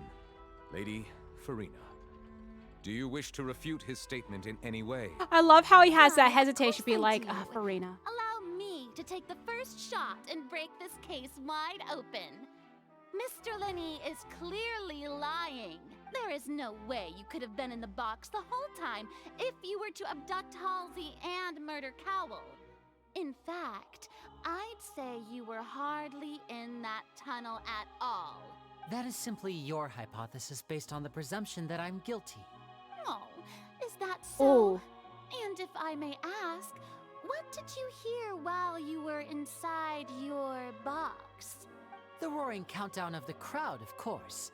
That's how I kept track of the time and built anticipation for the finale. And you didn't hear anything else at all? Nothing that might leave an impression of any kind? No, nothing. I see. But when the count reached 30 seconds or so, there was a thud. One so loud that I believe practically everyone heard it. Huh? Hey, hang on. Something's not right here. How could Lenny not know about that sound? Wait, maybe the thud came from I'm up sure top. he could have heard a noise that loud from inside the box. I was right by the box and I definitely heard the thud. Look at those scales. Could those mean... They probably represent the Oratrice stance on the trial. Well then, ladies and gentlemen. So that's why she allow wants me the people. To use the words of the magician himself. You never know what can happen in the blink of an eye. Indeed, it seems his alibi can also collapse in the blink of an eye. Of course, I have armed myself to do far more than smash your alibi. Confidence cannot go unfounded, and my foundations are rock solid. Tell me, aren't you and Lynette actually from the House of the Hearth? The House of the Hearth? They're Fatui? No wonder they did something like this. So the serial disappearances were the Fatui's doing. Hey, now it all makes sense. They're Fatui? I've got a feeling that what happened on stage probably wasn't just an accident. That's irrelevant. Our identities have nothing to do with what happened. They are Fatui. Indeed. Then perhaps you could tell us everything that happened during that 1 minute. Your first priority is to prove yourself innocent after all. I'm sure there is little that needs to be kept secret now. Unless your script already has holes in it. The Outlander is speechless. My, oh my, don't they look flabbergasted? Now comes the infighting and discord, I suppose. This was almost too easy. Good thing I made all those preparations. Seems the all-nighter I pulled last night is really paying off. Hey, Lenny, why didn't you tell us this before? Lenny and Lynette are Order! Order! Mr. Linney, allow me to re-establish the facts. Lady Farina has raised 2 points. First, when the thud was heard in the Opera House, you were neither in the box nor the tunnel. Second, you and Ms. Lynette are both members of the House of the Hearth. Are these claims true? no doubt about a magician's ability to con others. How Lenny has concealed his identity. I've been set up for. Bro, come on. Plus, Child is here in Fontaine along with other house operatives. Some scheme at work here. Of such schemes before. Oh. Please answer my question, Mr. Linney. I'm sorry. Yes, they're true, Your Honor. I knew it! Well, that's it. We might as well move on to the sentencing already. What should we do now? Permission Granted. to speak, Your Honor. What the heck? I hate this. I genuinely hate this. We're literally not defending them because they're supposedly Fatui. Bro. My client has withheld some key In information. that case, what is your request? I request a brief adjournment. There are things that must be discussed. Is that really necessary? They're already as good as guilty. The defendant deceived their own attorneys. What is there left to discuss? Order! Order, I say! Your request is reasonable, and we shall adjourn. This trial will reconvene in 1 hour. This guy is phased. So you would stick to Mr. Linney's defense even after knowing what you do now? You certainly have more professionalism than I thought. In that case, my dear audience, let's allow the joy of victory Oh, yeah, to she has steep the highlights. for a little while longer. Unless they don't glow, but there is the highlights in the hair. While court is adjourned, you meet with Linny and Lynette backstage in the Opera House. Your Fatui. Well, this is awkward. I didn't think the Hydro Archon would dig all that up. To be honest, we have no reason for to be upset with them. They helped us. I'm sorry, Traveler and Paimon. Yeah, sorry. Paimon doesn't know where to start. We trusted you two. We based our entire reasoning on the assumption that you weren't bad guys. Not to set the wrong tone or anything, but Paimon's really mad. I'm very sorry. I know you're angry, and reasonably so, but please, let me explain. I know you've clashed with the Fatui several times before. I wouldn't be surprised if just hearing the word is enough to make you upset. But our organization is very, very large, and the Harbingers have very different personalities and goals. Right now, we want to save people. As many as we can. That's right. I'm sure we're on the same page when it comes to this nation and the disaster that its people might face. I knew if it weren't for our respective identities, we could become good friends. That's why I didn't wish to flat out lie to you, but chose to hide some details instead. The truth is very important, but being completely transparent about everything would see us spending more effort than we need to. But how can we know this isn't all just another lie? Right. So, you be the judge. Heck, if I were you, I fear that I'd even struggle to trust me at this point. You met a Fatus who works as a magician, a trickster by trade. All by coincidence, too. But still, I'm asking you to trust me. I am no criminal. At least, not in this case. Sorry. Please forgive us. Well, you both say that, but... Explain the other issue first. Where did you actually go while the trick was being performed? Right. Let's hear your answer first, and no lies now. Of course. I'll answer any question you ask. We've been trying to find out how the Oratrice operates. We want to know why it has a consciousness. Why can it deliver sentences accurately? During our investigations, we learned that the machine's core is beneath it. From that moment on, Lynette and I have been designing this box swap trick, with the objective of getting close to the core. Is that why you needed a whole minute? That's right. In truth, the audience would take about 75 seconds to count down from 60, while I would only need 15 to get to the opposite box. So, after jumping into the tunnel, I accessed the Opera House basement via the vent, and went to investigate the room in which the core is stored. That air vent was created during the construction of the tunnel specifically to execute this step. And what did you find? Well, nothing. As soon as I reached that room and was about to investigate, I heard someone's voice. Which should have been impossible, of course. I was quite certain that I was the only one in the room. That voice seemed to recognize me and tried to speak to me. I chose to err on the side of caution and retreated the way I came. On the way back, I saw the broken vase and the clothes on the ground, but the countdown was almost finished, so there wasn't time to give it any thought. After that, the homicide occurred just as you saw. Well, that explains why you didn't hear the thud. But why do you want to understand how the Oratrice operates? Because of that prophecy I told you about, of course. We must know all we can about this nation's secrets in order to deal with that prophesized crisis. That's the only way we can save everyone. So, there you have it. The whole truth. I swear, I didn't hide anything from you this time. It was never my wish to proceed under this cloud of mistrust either. But like I said earlier, you can be the judge. If you want to leave because you don't trust the Fatui, there's nothing I can do to stop you. Well, Traveler, you decide. Paimon will follow your lead however you choose. I believe in the facts. I will defend you from these charges. A judgment will not be dispensed as a... Okay, thank you. Thanks for giving us a chance. The current problem is that the scales are tipped pretty badly against you two. If we want to refute the Hydro Archon's accusations, we're gonna need a seriously watertight defense. Actually, we already have the key evidence we need. Huh? The adjournment's almost over. Let's go back. Oh, Paimon thinks she gets what you mean.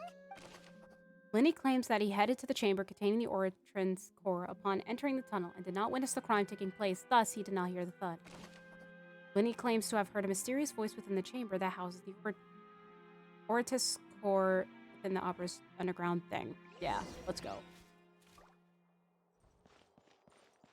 So with that in light, yeah, that changes a lot. So yeah, that's the reason why he didn't. And he was in the vent too. So that's actually a problem with... Oh, maybe the voice. The brief ends and the nail-biting trial. Both parties have returned to their positions. Let us continue the trial. When last we left off, Mr. Linney acknowledged the new evidence presented by Lady Farina as fact. Therefore, Lady Farina may continue stating her reconstruction of the events. Ugh, that took long enough. Now then, if everyone would lend me their attention at this stage, let's revisit that scene from Linny's perspective. Based on a opposition account of events, you can identify loopholes in their argument. Use evidence and clues obtained during the investigation to refute any erroneous assertions of fact and replace them with new influence. Use your refutations to convince the audience and obtain more support from the people. The oratress plays such correct clearly. When you find and refute all incorrect content, you can complete the cycle of refutation and unveil the truth. Oh, let's go.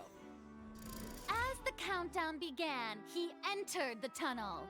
When the flatbed trolley passed, he opened the box and got into an altercation with Halsey, which caused the loud thud. He did not realize that this sound could be heard by everyone in the opera house, which is why he claimed earlier that he could not hear the sound. Finally, he used the vase to knock her out, before making her change clothes to prevent others from recognizing her. At this time, Cowell arrived in the tunnel, having heard that strange noise, and caught Linny red-handed. So Linny proceeded to knock him out too before stuffing him into that box. Afterward, Linny passed the unconscious Halsey to his accomplice through the magic box in the audience stands, before operating the devices such that Cowell's death would be ruled an accident.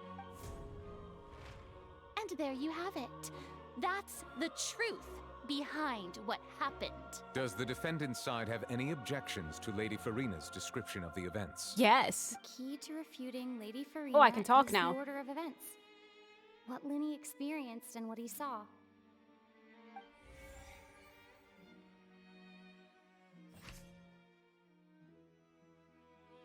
Enter the tunnel as the countdown began. That's true.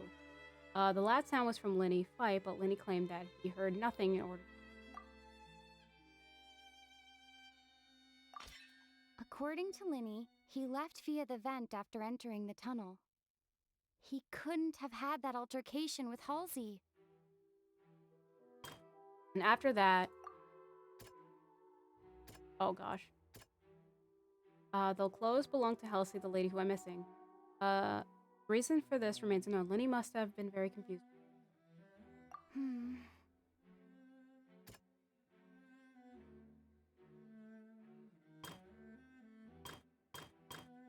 Maybe that's when the... Oh, I guess we're doing went just... to the room that contains the Oratrice's core. This is the actual truth. I love it. Look at the art. It's so... Oh.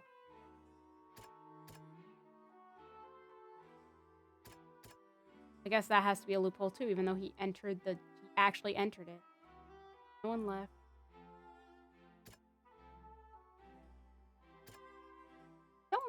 I don't think so. There's no loopholes.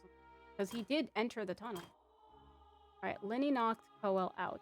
Cowell walked in on Linny. The latter knocked him out with the vase leading.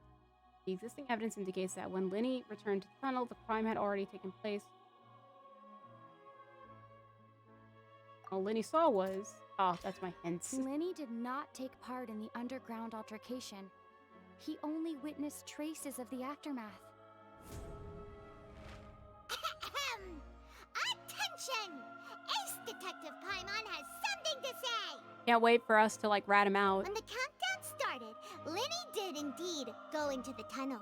But he immediately used a vent to access the Opera House basement, which is where the underground core of the Oratrice is stored.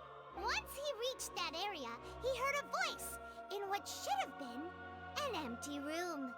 Since he felt something was amiss, he returned immediately. The crime scene had already developed by the time he reached the tunnel again, and in order to complete the magic trick, he did not remain there for any length of time. Finally, he reached the surface, and that was when the accident happened from his point of view. Therefore, he's innocent!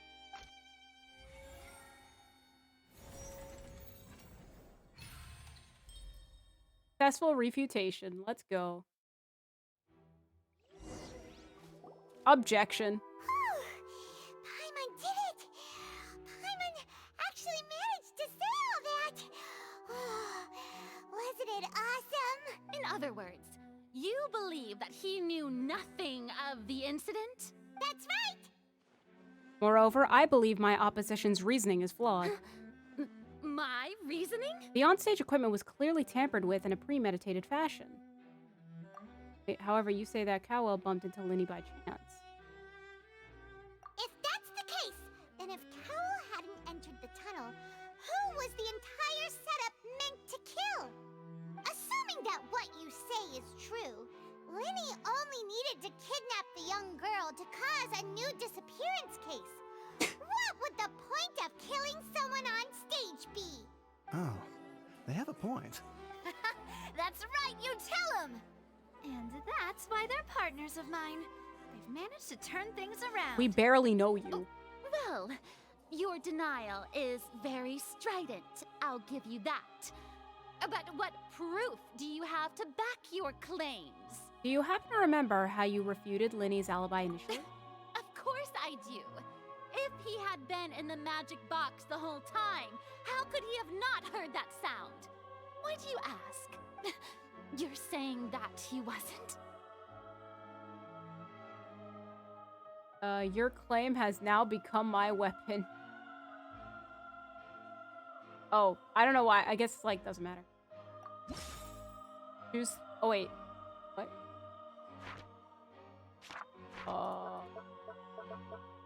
Relevant. Okay, cool. Irrelevant. Cool.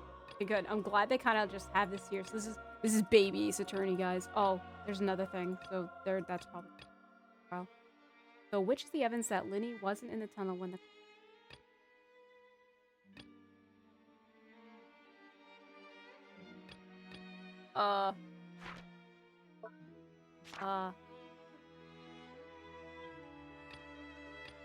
I don't know, chat. Oh, we had... No, wait, that Linny wasn't in the tunnel.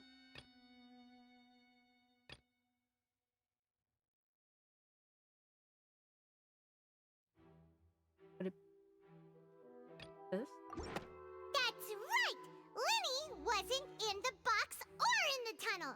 That's why he didn't hear anything strange during the performance. Okay. This means that when the crime happened, Linny had already entered the basement via the vent. The same clue you used to disprove his alibi has now become the best proof!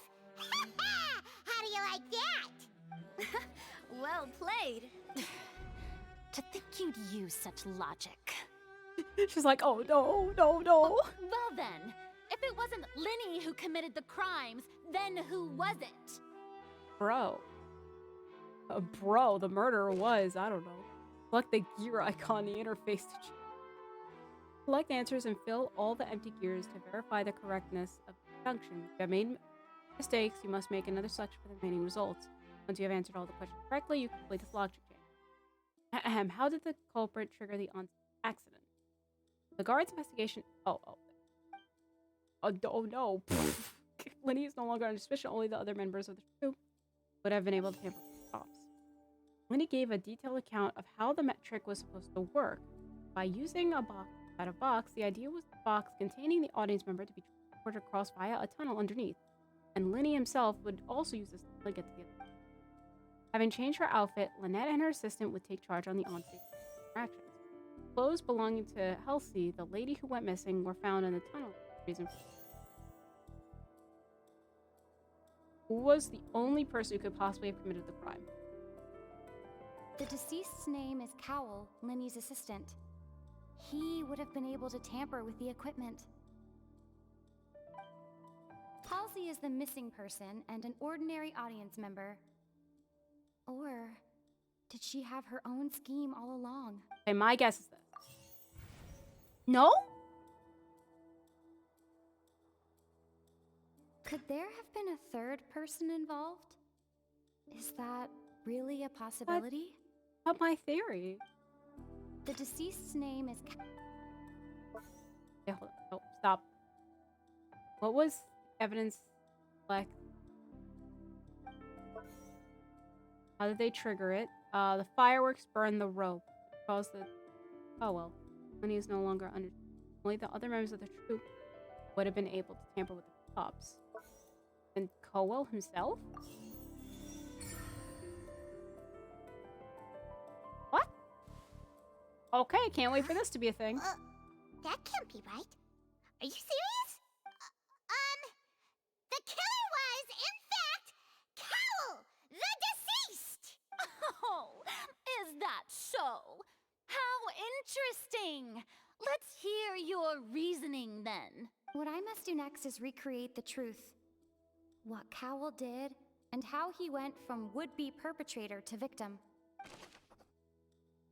Okay, I guess now I'm doing this. That was an example. Okay, how can we save Lenny having been unable to interfere with crime? No one entered or left. The sound we heard may have come from... Lenny was not in the tunnel at that... It was not in the tunnel. How could I prove there was an altercation in the... It would have been tough for both... In the vent. Who was the prime cut suspect currently? No one entered or left the opera... The sound we heard may have come from a clash between the deceased's name is Cowell, Lenny's assistant. Okay, where did the missing Halsey go? Halsey's clothing was in the tunnel. Came close. The sound we heard may have come from a clash. No one entered or left the opera house through its entrances. So... Wait, can I just do... The sound we heard may have come from a clash. No one entered or left the...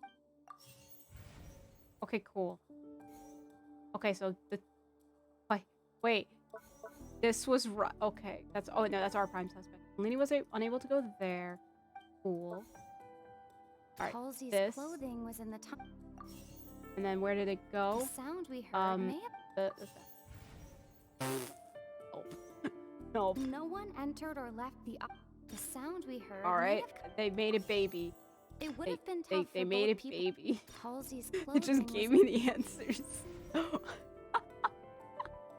It would have been tough for both. Alright, fine. What do you mean?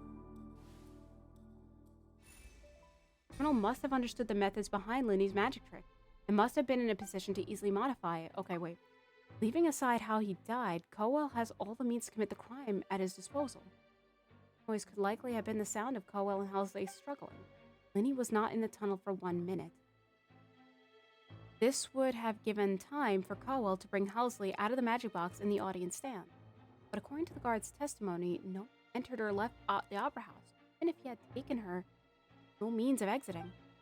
Everything from the box would have been in full view of the audience, pretty much guaranteeing that they would have been... What's wrong, Traveler? Are you still having trouble figuring things out? Where in the world did Halsey go? I see how it is. So this was all just a bluff. Shush! And here I I'm thought thinking. you had something to show for it. But it seems you're still far from the truth. Look, since we're at a dead end, why not consider a different track? Just like the trick as it transpired, the end result must have been utterly different from the magician's initial design. If only we knew how Halsey disappeared. Wait, the back of the box. What? Well, that would be nice. She's in the back of the box. I don't know if she's still there, but... And none of them seem very likely. And it's not like this is a magic trick where you can just make a real live person disappear. You know, like you did from that water tank, Lynette. From the water tank? Wait, could it have been the water? Excuse my interruption, dear opponents, but do you not see that the crowd is growing impatient? There is no greater sin in this opera house than an awkward delay in the performance. Not again. If the defense is unable to make further effective arguments, we will move on to the next stage of the trial. Objection! I'm sorry, hold it. Lenny was not in the tunnel at that moment, which gave our criminal ample time. The sound we heard may have come from a clash between the missing Halsey and the criminal. The deceased's name is Cowell, Lenny's assistant. He would have been able to tamper with the equipment. The vase was not broken by chance. It was used to cover important evidence. The water...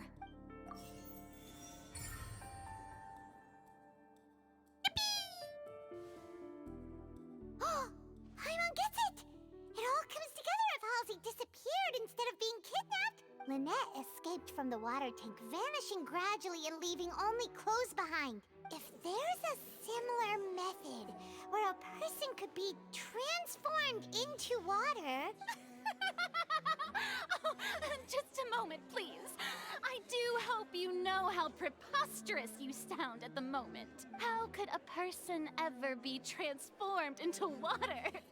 This is reality we're talking about here, not some magic trick. I request that we examine Cowell's personal effects. We might find something there. Must we really? I should think that of anyone. Your friend Linny already knows this truth very well. Magic tricks are ultimately just illusions and misdirection. But Halsey's disappearance is very real. We're talking about two completely different things. Well, let him Even talk. so, I trust the traveler's judgment. The truth must be out there somewhere. Perhaps some new line of reasoning may open if we try to gather all the focal points that don't make sense. Since Cal was the deceased, we haven't placed much attention on him. But given that we aren't making much progress with the case, it wouldn't hurt to have a look at his belongings, would it? People really do come up with all sorts of harebrained schemes when at the end of their rope. The way I see it, your suggestion that we broaden the scope of our investigation is nothing but a tactic for stalling the trial. Yeah, look at the eyes. Like, it's actually inverted between one and the other. Nevertheless, I believe that this is a reasonable request on the part of an attorney.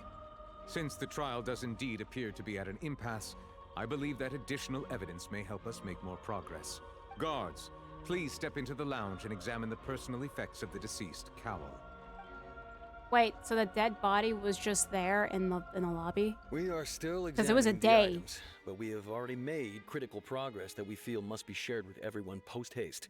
We discovered several test tubes of fluid within Cowell's baggage, each labeled separately. The notebook in his backpack claims that these fluids are... water from the primordial sea. The primordial sea? The note's contents also indicate that Cowell belonged to an organization that sells illegal drugs and that he had an accomplice. Karina's like, oh no. The notebook has many entries concerning safe usage of these fluids, in which the keyword dissolve appears many times. One of these tubes was labeled Opera Epiclese, along with yesterday's date. It is empty. The notes also state that these dissolution properties work exclusively on people from Fontaine. It's likely that Halsey was chosen as some sort of test subject. As such, we believe that the defense's hypothesis is, in fact, supported by sufficient evidence. You've got to be kidding! People dissolving into water? Could something so ridiculous actually be true? Wait a moment. This reminds me of a certain prophecy, but it's just a coincidence, isn't it? Huh. If people can become water, does that mean that the water tank's real use was as a means to hide water stains? And if Cowell was targeting that girl... Wait just a minute. Could that mean... You two, with me, quick! Demoiselle, wait! What about your partners? Let's go. Just trust me. Order! Order! It is undeniable that further examination of the deceased's personal effects has yielded some surprising results, but we cannot yet verify the veracity of these clues. Still, let us assume that these clues are indeed authentic, albeit with the understanding that Ms. Halsey has yet to be found. Guards, please continue She's gonna find examining the Halsey. items along these lines. Mr. Linney, it appears your hypothesis is supported by the evidence, so please continue speaking. Of course. Thank you, Your Honor. If we uphold this hypothesis, I believe that many of this case's seemingly unrelated clues can be connected together. Right! Like the metal hook! That one didn't make sense at all. Let's think about this. Cowell's methods must have something to do with that water from the primordial sea. Well, that's easy. The liquid the guards found in Cowell's luggage seems to be the ability to dissolve Ontonians into water. So prime deceased's suspect name is is Cowell. Cowell. What item did the culprit use to control the timing of the Now it seems like the hook rope was not meant for another. I guess doing that, how did The what water item from did the the culprit use to primordial- dissolve Halsey? And what item did the culprit use to hide the mechanism behind the crime? The rope that strung the water. Lynette was in the magic box on stage. I remember there was something else within the inner. Okay, what did the culprit use to hide the mechanism behind the crime? The rope that strung the water. I don't know.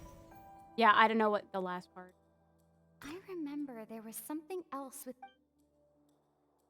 Lynette was in the magic box. I remember one. there was some. Hi, smart chat. I don't remember what that was, but yay. Ahem.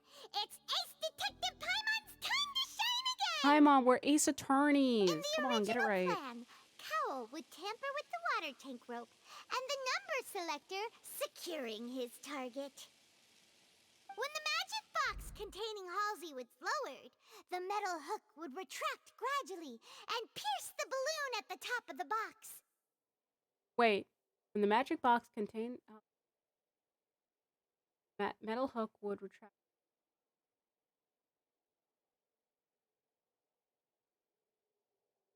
When the balloon attached to the box popped, What balloon? the water from the primordial seed inside it would pour down Oh, and the dissolve decorations. Halsey. Afterward, Cowell would enter the tunnel and break the flower vase to conceal the water inside the tunnel, with the remaining evidence being covered up by the water tank on stage. But he encountered something unexpected in the tunnel and wound up being fatally hit by the same water tank he meant to use to cover his tracks. Huh. That does make sense. That actually links together a lot of the more confusing pieces of evidence.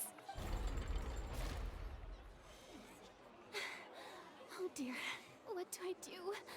Even I think they sound convincing now. Have I falsely accused an innocent person? What a humiliation. Now, it seems like the only point of contention remaining is the exact circumstances that led to Cal's death. His notes mentioned he had an accomplice who could be related to the situation. On that note, the guards have just contacted me indicating that they uncovered new evidence. I shall now invite him on stage to share it with us. Thank you, Your Honor. We were just inspecting the luggage of the other people involved in this case, and we found an identical sample of the water from the primordial sea among Linny's personal effects. That was planted. What? That can't be. Was planted. Oh, I see. Well, how wonderfully comedic to have your own counterattack only to come back and wound you. Does this not clear all doubt? My dear citizens, my loyal audience, allow me to present my reasoning and bring this performance to a swift close. Yeah, and I'll refute it. Again, let's go. Linny did not need to take part in the dissolution of the young woman at all. Indeed, he did leave the scene via the vent. Having made modifications to the props beforehand, his accomplice Cowell then caused Halsey to vanish using the water from the primordial sea. But upon his return, in cruel avarice, Linny desired sole credit and prepared to do away with his partner in crime. Ultimately, he knocked Cowell out, and the tool meant to cover the crime up also became a murder weapon. Now, as much as I regret having come to such a viciously straightforward conclusion, it does seem that the famed Fatui is quite the cold-blooded and ruthless organization. Okay, here we go I again. right, Mr. Linny? We've used up all the evidence we collected. There's no way for us to make a rebuttal here. Is this the end of the road? No. Well, oh no. I guess no. Paimon can't think of anything either. It doesn't look like there's any way around this. Seems using the water as new evidence was too good a move. Why did this have to happen now? I think we've all seen enough now, and we have ample witnesses to my flawless reasoning. I believe this is indeed the finale. Now then, my good, noble Chief Justice, should we not, in your view, move... Excuse me, everyone, but I must interject. Miss, I must ask you not to shout, and to respect the ongoing legal proceedings. Oh, come on. Don't be hasty. I have a good reason for interrupting, you know. Now, would anyone here like to take a little break from all this debate and see a little magic? I'll show you an amazing trick. One that can bring a young woman who has disappeared back in the flesh, right before your very eyes. Please, do the honors, Mr. Linny, if you would be so kind. What in the world is she saying? No offense, miss, but miracles like that are beyond my scope as a magician. Come on now, don't be silly. Magic is all about misdirection, isn't it? It often conceals the truth while presenting a fascinating illusion. But once everyone believes the illusion, can't magic reveal the truth to them once again? And wouldn't such a trick be the most marvelous finale to today's performance? Come on, Linny and Lynette, give it another go. Don't worry, Spina di Rasula has made the necessary arrangements on your behalf. But as the magic makers and stars of the show, I think I should leave the final performance to you.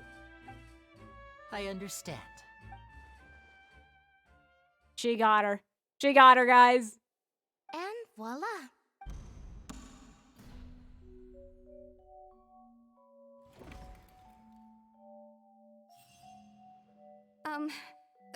Sorry for the interruption. Wait, isn't that Halsey? So the whole thing about people dissolving wasn't true after all? To be clear, I'm only here because this person told me that if I testified, the merit of doing so would lessen my sentence. I was hiding outside this room listening to the proceedings because I was afraid that I would be the one put on trial. I was just feeling happy that no one had noticed me. And then before I knew it, she caught me. That'll teach you to underestimate us three. Oh. Where should I begin? I'm sorry. I'm the one who killed Cowell. I admit it. The plot thickens. What? Why? Firstly, my name isn't Halsey. It's Lillian, and I'm originally from Mondstadt. I heard that Linny's show was gonna be a real thriller, but I missed the chance to buy a ticket, so I stole one. Is she the thief from the beginning? That's how I make a living. I steal stuff here and there. And I'd never been caught before. But I was noticed at the harbor a few days ago, and I barely got away. Linny was the one who caught me in the act. Hey, no wonder you look familiar. So you were the thief. Liddy even mentioned that you were pretty skilled. Well, and I thought that would have been the end of it, but then the number selector chose me. He even mentioned the Fortress of Meripede. That's a prison, isn't it? So you can imagine how shocked I was. I thought he was on to me for sure. So I played along with the show while looking for an opening to flee. But then I got water poured on me for no reason, and then someone jumped into the tunnel to nab me. I wasn't going to take that lying down, so I knocked him out and stuffed him into the box. There was nowhere to run This is like from Gina there, though, Lestrade. so I had to change my clothes and hide in a box containing performance costumes. I slipped out after the first guard arrived at the scene and continued hiding inside the opera house. Can a person even hide in there? They're a practiced hand at concealment. Probably. I mean, a professional thief can make it But work. I swear, I didn't know that the water tank would fall down. Really, I swear it. Had I known that, I wouldn't have put him in the magic box. I may be a thief, but I'm no killer. Well, that makes everything pretty clear now, doesn't it? Yeah. Now it's time to refute the Hydro Archon's previous reasoning. This time, we need to tell the entire story from Lillian's perspective.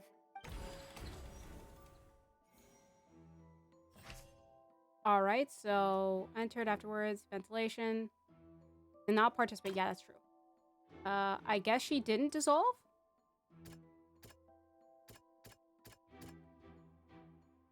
Wait. Wait. Events in the tunnel. Okay, events in... Okay, so this doesn't matter.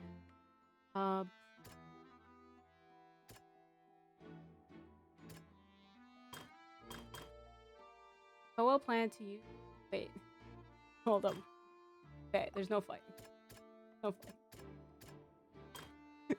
Wait, chat, I'm confused now. I'm confused now. Wait. Plan to use Parrot Trick as Holly's and harm before all of our eyes. Marina's conjecture and all. How would Elsie have reacted when the water had suddenly been given?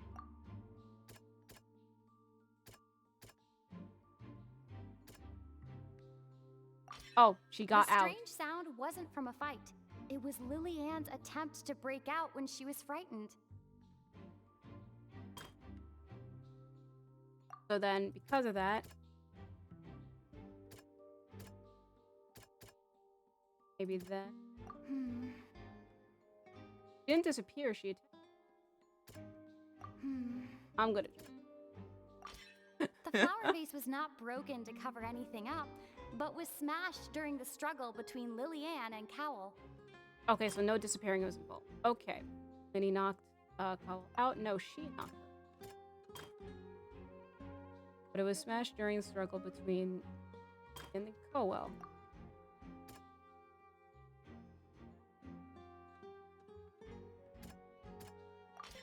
Lillian was afraid that she would be recognized if she left, so she changed clothes and hid, biding her time. Just what one might expect of an experienced thief. And that's it. And it's Ace Detective Paimon time! Having been selected out of the blue, Lillian panicked. Her panic only intensified after she entered the tunnel and had water poured on her head. So she kicked the door open, producing the thud we all heard. Hearing the commotion, Cowell leapt into the tunnel, only to discover that Lillian had not dissolved. He did not know that Lillian was not from Fontaine, but was a thief who made her way in by stealing a ticket. Mistakenly believing that the water from the primordial sea needed time to take effect, he tried to force Lillian back into the box. The two broke the flower vase during the struggle, but Lillian came out on top, knocking Cowell out and putting him in the box. Base Lillian. With no way of escaping, she changed her clothes and hid in the costume trunk until the performance ended.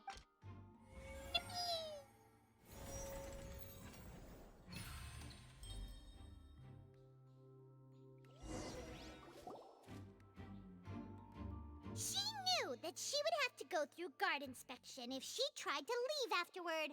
So, she has been trapped in the Opera House these last 2 days. So she needs some food. She Give her had some already food. become desperately hungry by the time we were chatting over macarons. So, she swiped 2 of them right under our noses. Oh. Talk about a sneaky thief. I knew. Okay, so that's At this point, all the events that happened in the tunnel have now come to light. Ah, so that's the whole story. Bravo! Bravo! Now then, Lady Farina, do you wish to speak against the defense's statements? Please answer the question, Lady Farina. Also, if I may add, the trial has not yet ended. As such, I request that the prosecution not leave the room before the proceedings have concluded. What? Are you reading my mind now? No. I have no further arguments. I admit defeat. But really, could you at least have left me with some dignity? Wow, look at that! She's like a deflated balloon now. Man, look at that, you big thing saying, "Oh, the gods can't stop you." Well, what what about a If traveler, there are huh? no objections, then as the Chief Justice of Fontaine, I shall once again repeat the full sequence of events. The actual perpetrator of the serial disappearances, Cowell, selected his next victim from the audience reservation list. With some modifications to the selector, he could ensure that the pre-selected young woman would be chosen. To cover up any evidence while committing the deed, Cowell thought of allowing the water tank to fall, which would conceal the water left behind after the young woman was dissolved. He also tampered with the rope suspending the water tank, using the fireworks at the end of the performance to cause the tank to drop and hide the watermarks. He poured the water from the primordial sea into a balloon during the preparation of the magic box and stuck it to the box's lid. Finally, he passed the prepared hook on a rope through the gap in the magic box's door when bringing the young woman to said box. When the magic trick officially began, the box containing the woman was lowered into the tunnel, tightening the hook rope and bursting the balloon containing the water. If all had gone to plan, the young woman would be dissolved at this time. However, Lillian was not from Fontaine, and thus fled the box with a loud noise. Realizing that there was trouble, Cowell entered the tunnel and met Lillian. Thinking that the waters had not yet taken effect, he decided to proceed. However, his opponent was more capable than he thought, and he was overcome, knocked unconscious, and placed into the magic box, and thus became his own final victim. Lillian, according to her own statements, then changed clothes and hid until the performance ended, before hiding in other parts of the opera house. As for Linny, he was in the underground structures within the opera house, and was thus ignorant of these happenings. From this reconstruction of events, we can conclude that Linny, the accused, is in fact innocent. While there is much in Linny and Lillian's conduct that should still be investigated separately, this case, at least, can be handed over to the Oratrice to make the final decision. What's that Honkai Star Rail?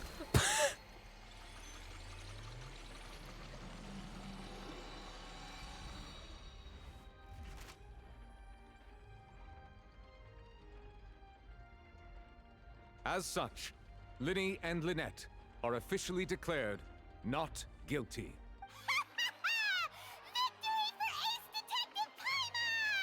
Great work, partners. Thank you all. Thank you so much. Well, let's not celebrate just yet. Next, I think we deserve an explanation, Guard Vaughn. How did you find the water from the primordial sea in Linny's baggage? Right! Your discovery caused me to make a serious mistake, you know. Or was that not a discovery, but false evidence that you dared to bring before this court? I suspect that the accomplice mentioned in Cowell's notes was not Linny, but you, yes? I'm sure you know what you must do to lessen your sentence. Speak quickly! Unless you want to earn yourself a one-way ticket to Coupon Town. I was just following orders.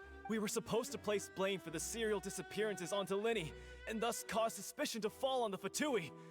The higher-ups said this was the best opportunity to do so. And now that your plan has fallen through, and the secrets of the water have been revealed, you have become a liability to said higher-ups, yes? Therefore, you would be wise to tell everything you know, and seek the protection of the guards. Yes, I'll tell you everything I know. Our boss discovered that the water can cause people to dissolve. It can also be made into a potion, which when extremely diluted, can cause people to experience unforgettable exhilaration. We've been in this business for a while now, and have made decent more off it. The disappearances were also the boss's idea. I mean, this is the boss we're talking about. The...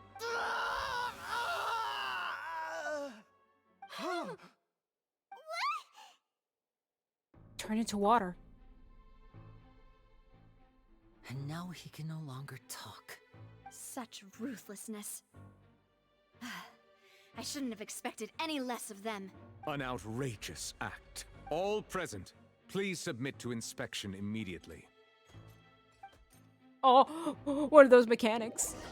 However, nothing is found on the scene apart from the liquid left behind after Volgal dissolved.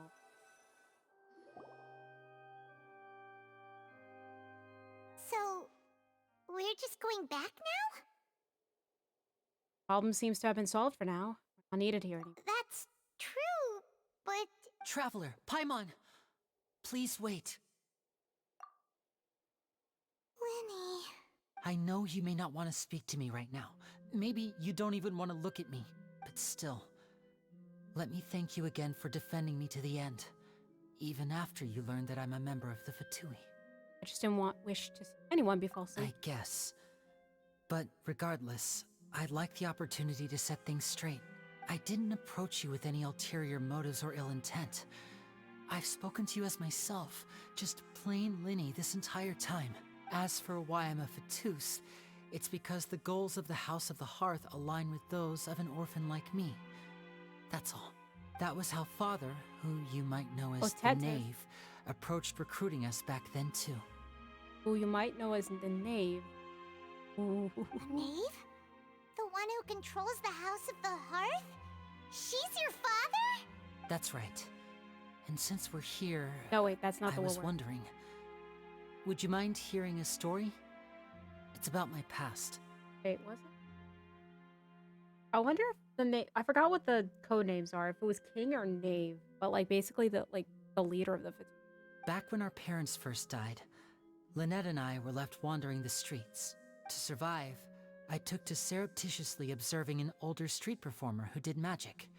It took me several days to figure out how he pulled off his amazing tricks. I took my sister through several streets until we found a crowded corner, and we began to perform magic tricks there.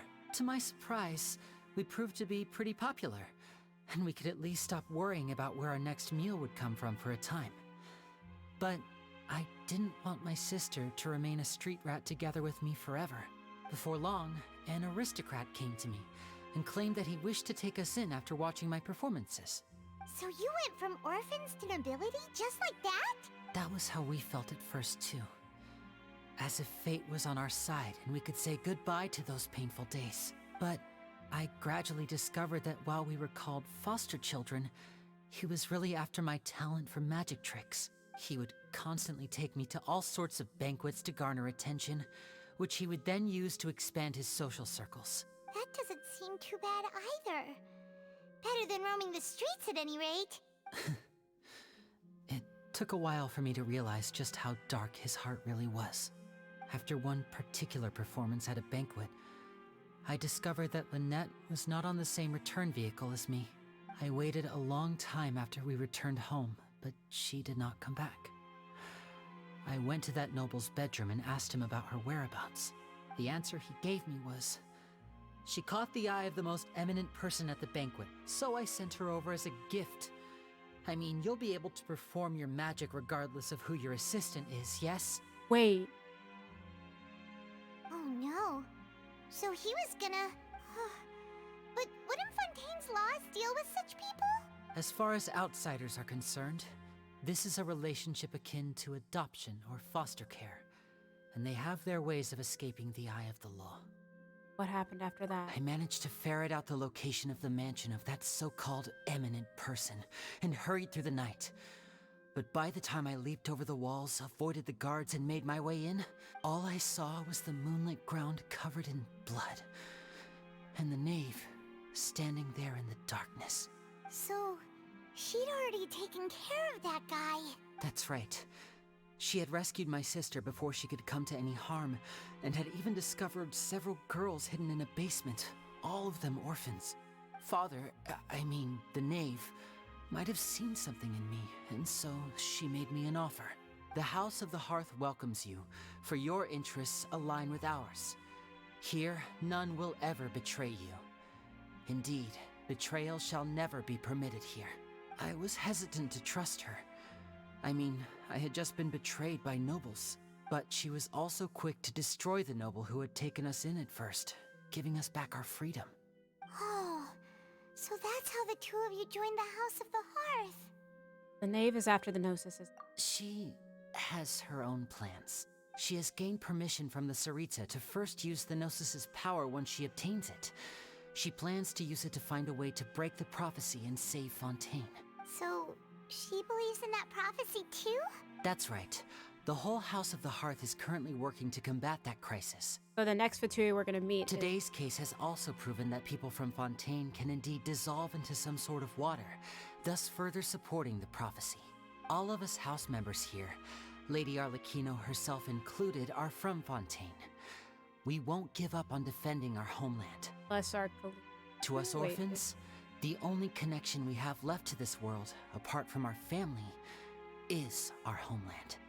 So, from small deeds like distributing magic pockets to huge schemes like stealing a Gnosis, everything is aimed at dealing with that prophecy. Sorry. Still can't completely trust. It's all right. I understand. Just I'm sorry, I do trust. The only thing I can do is relate all this to you. I just hope you can understand that even as a member of the House, I have never stopped making my own decisions, and that I believe what I'm doing is right. If you should need anything at all in the future, feel free to find me. I will do my best to help you, as plain Linny.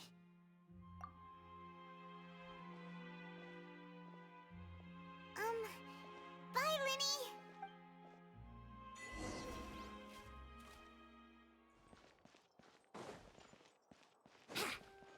That's crazy, chat. That was crazy. Wouldn't gliding be faster?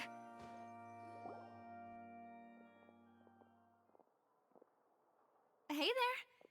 What was with the disappearing act you pulled right as the trial ended? Were you looking for us, Navia? Well, this whole thing isn't exactly over, is it? I do feel that we're getting closer to solving the serial disappearances case, though. Don't you think so, too? Sorry, Navi. Huh? What's wrong, my dear partner? I was really only trying to defend Linny. Besides, are you sure we're the ones who can crack a case that's been cold for decades now? And given that there's new evidence from the trial, there should be a trail of breadcrumbs for the Hydro Archon's people to follow now, right? Ah, I see. Well, I won't lie. I'm a little shocked to hear that from you. But I suppose you are just travelers who have only arrived in Fontaine after all. Sorry. I might have been too presumptuous. Don't say that, Navia. Ah, and we were having so much fun investigating with you, too. It was like having new waters flowing into a stagnant mire, causing new hope to spring forth, and the reflection in the murk to become clearer. Sorry about that. I'm a bit prone to nostalgia. Don't mind me. Wait, shall we have a farewell meal? You know, to commemorate our time as partners? Huh? Do we really need to get that formal? Well, guess you really did treat us as partners, huh? Well, I'd just like to have a proper ending to every important memory. That way there are no regrets later. Anyway, it would just be a meal, so it shouldn't take up too much of your time. Well, if you say. You don't have to twist Paimon's arm. If Boss Navia's treating, count Paimon in! Oh, wonderful. In that case, why don't we return to the Court of Fontaine and head to the Hotel de Boer? I believe we'll make it just in time for dinner. All right, then. I think it's morning according to this light.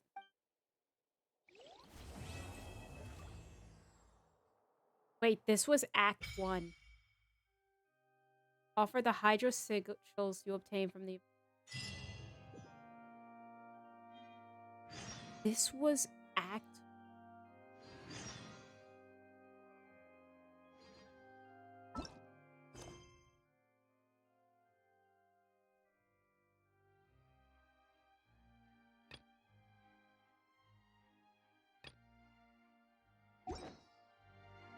Sure, I thought I'll I was play you in another Act tune, 2. but it'll cost you an apple. Okay, that was all Act 1. I'm shocked, actually. Well, hold on, let me check. If I don't go outside, and I'm not just gonna quest. I hope not.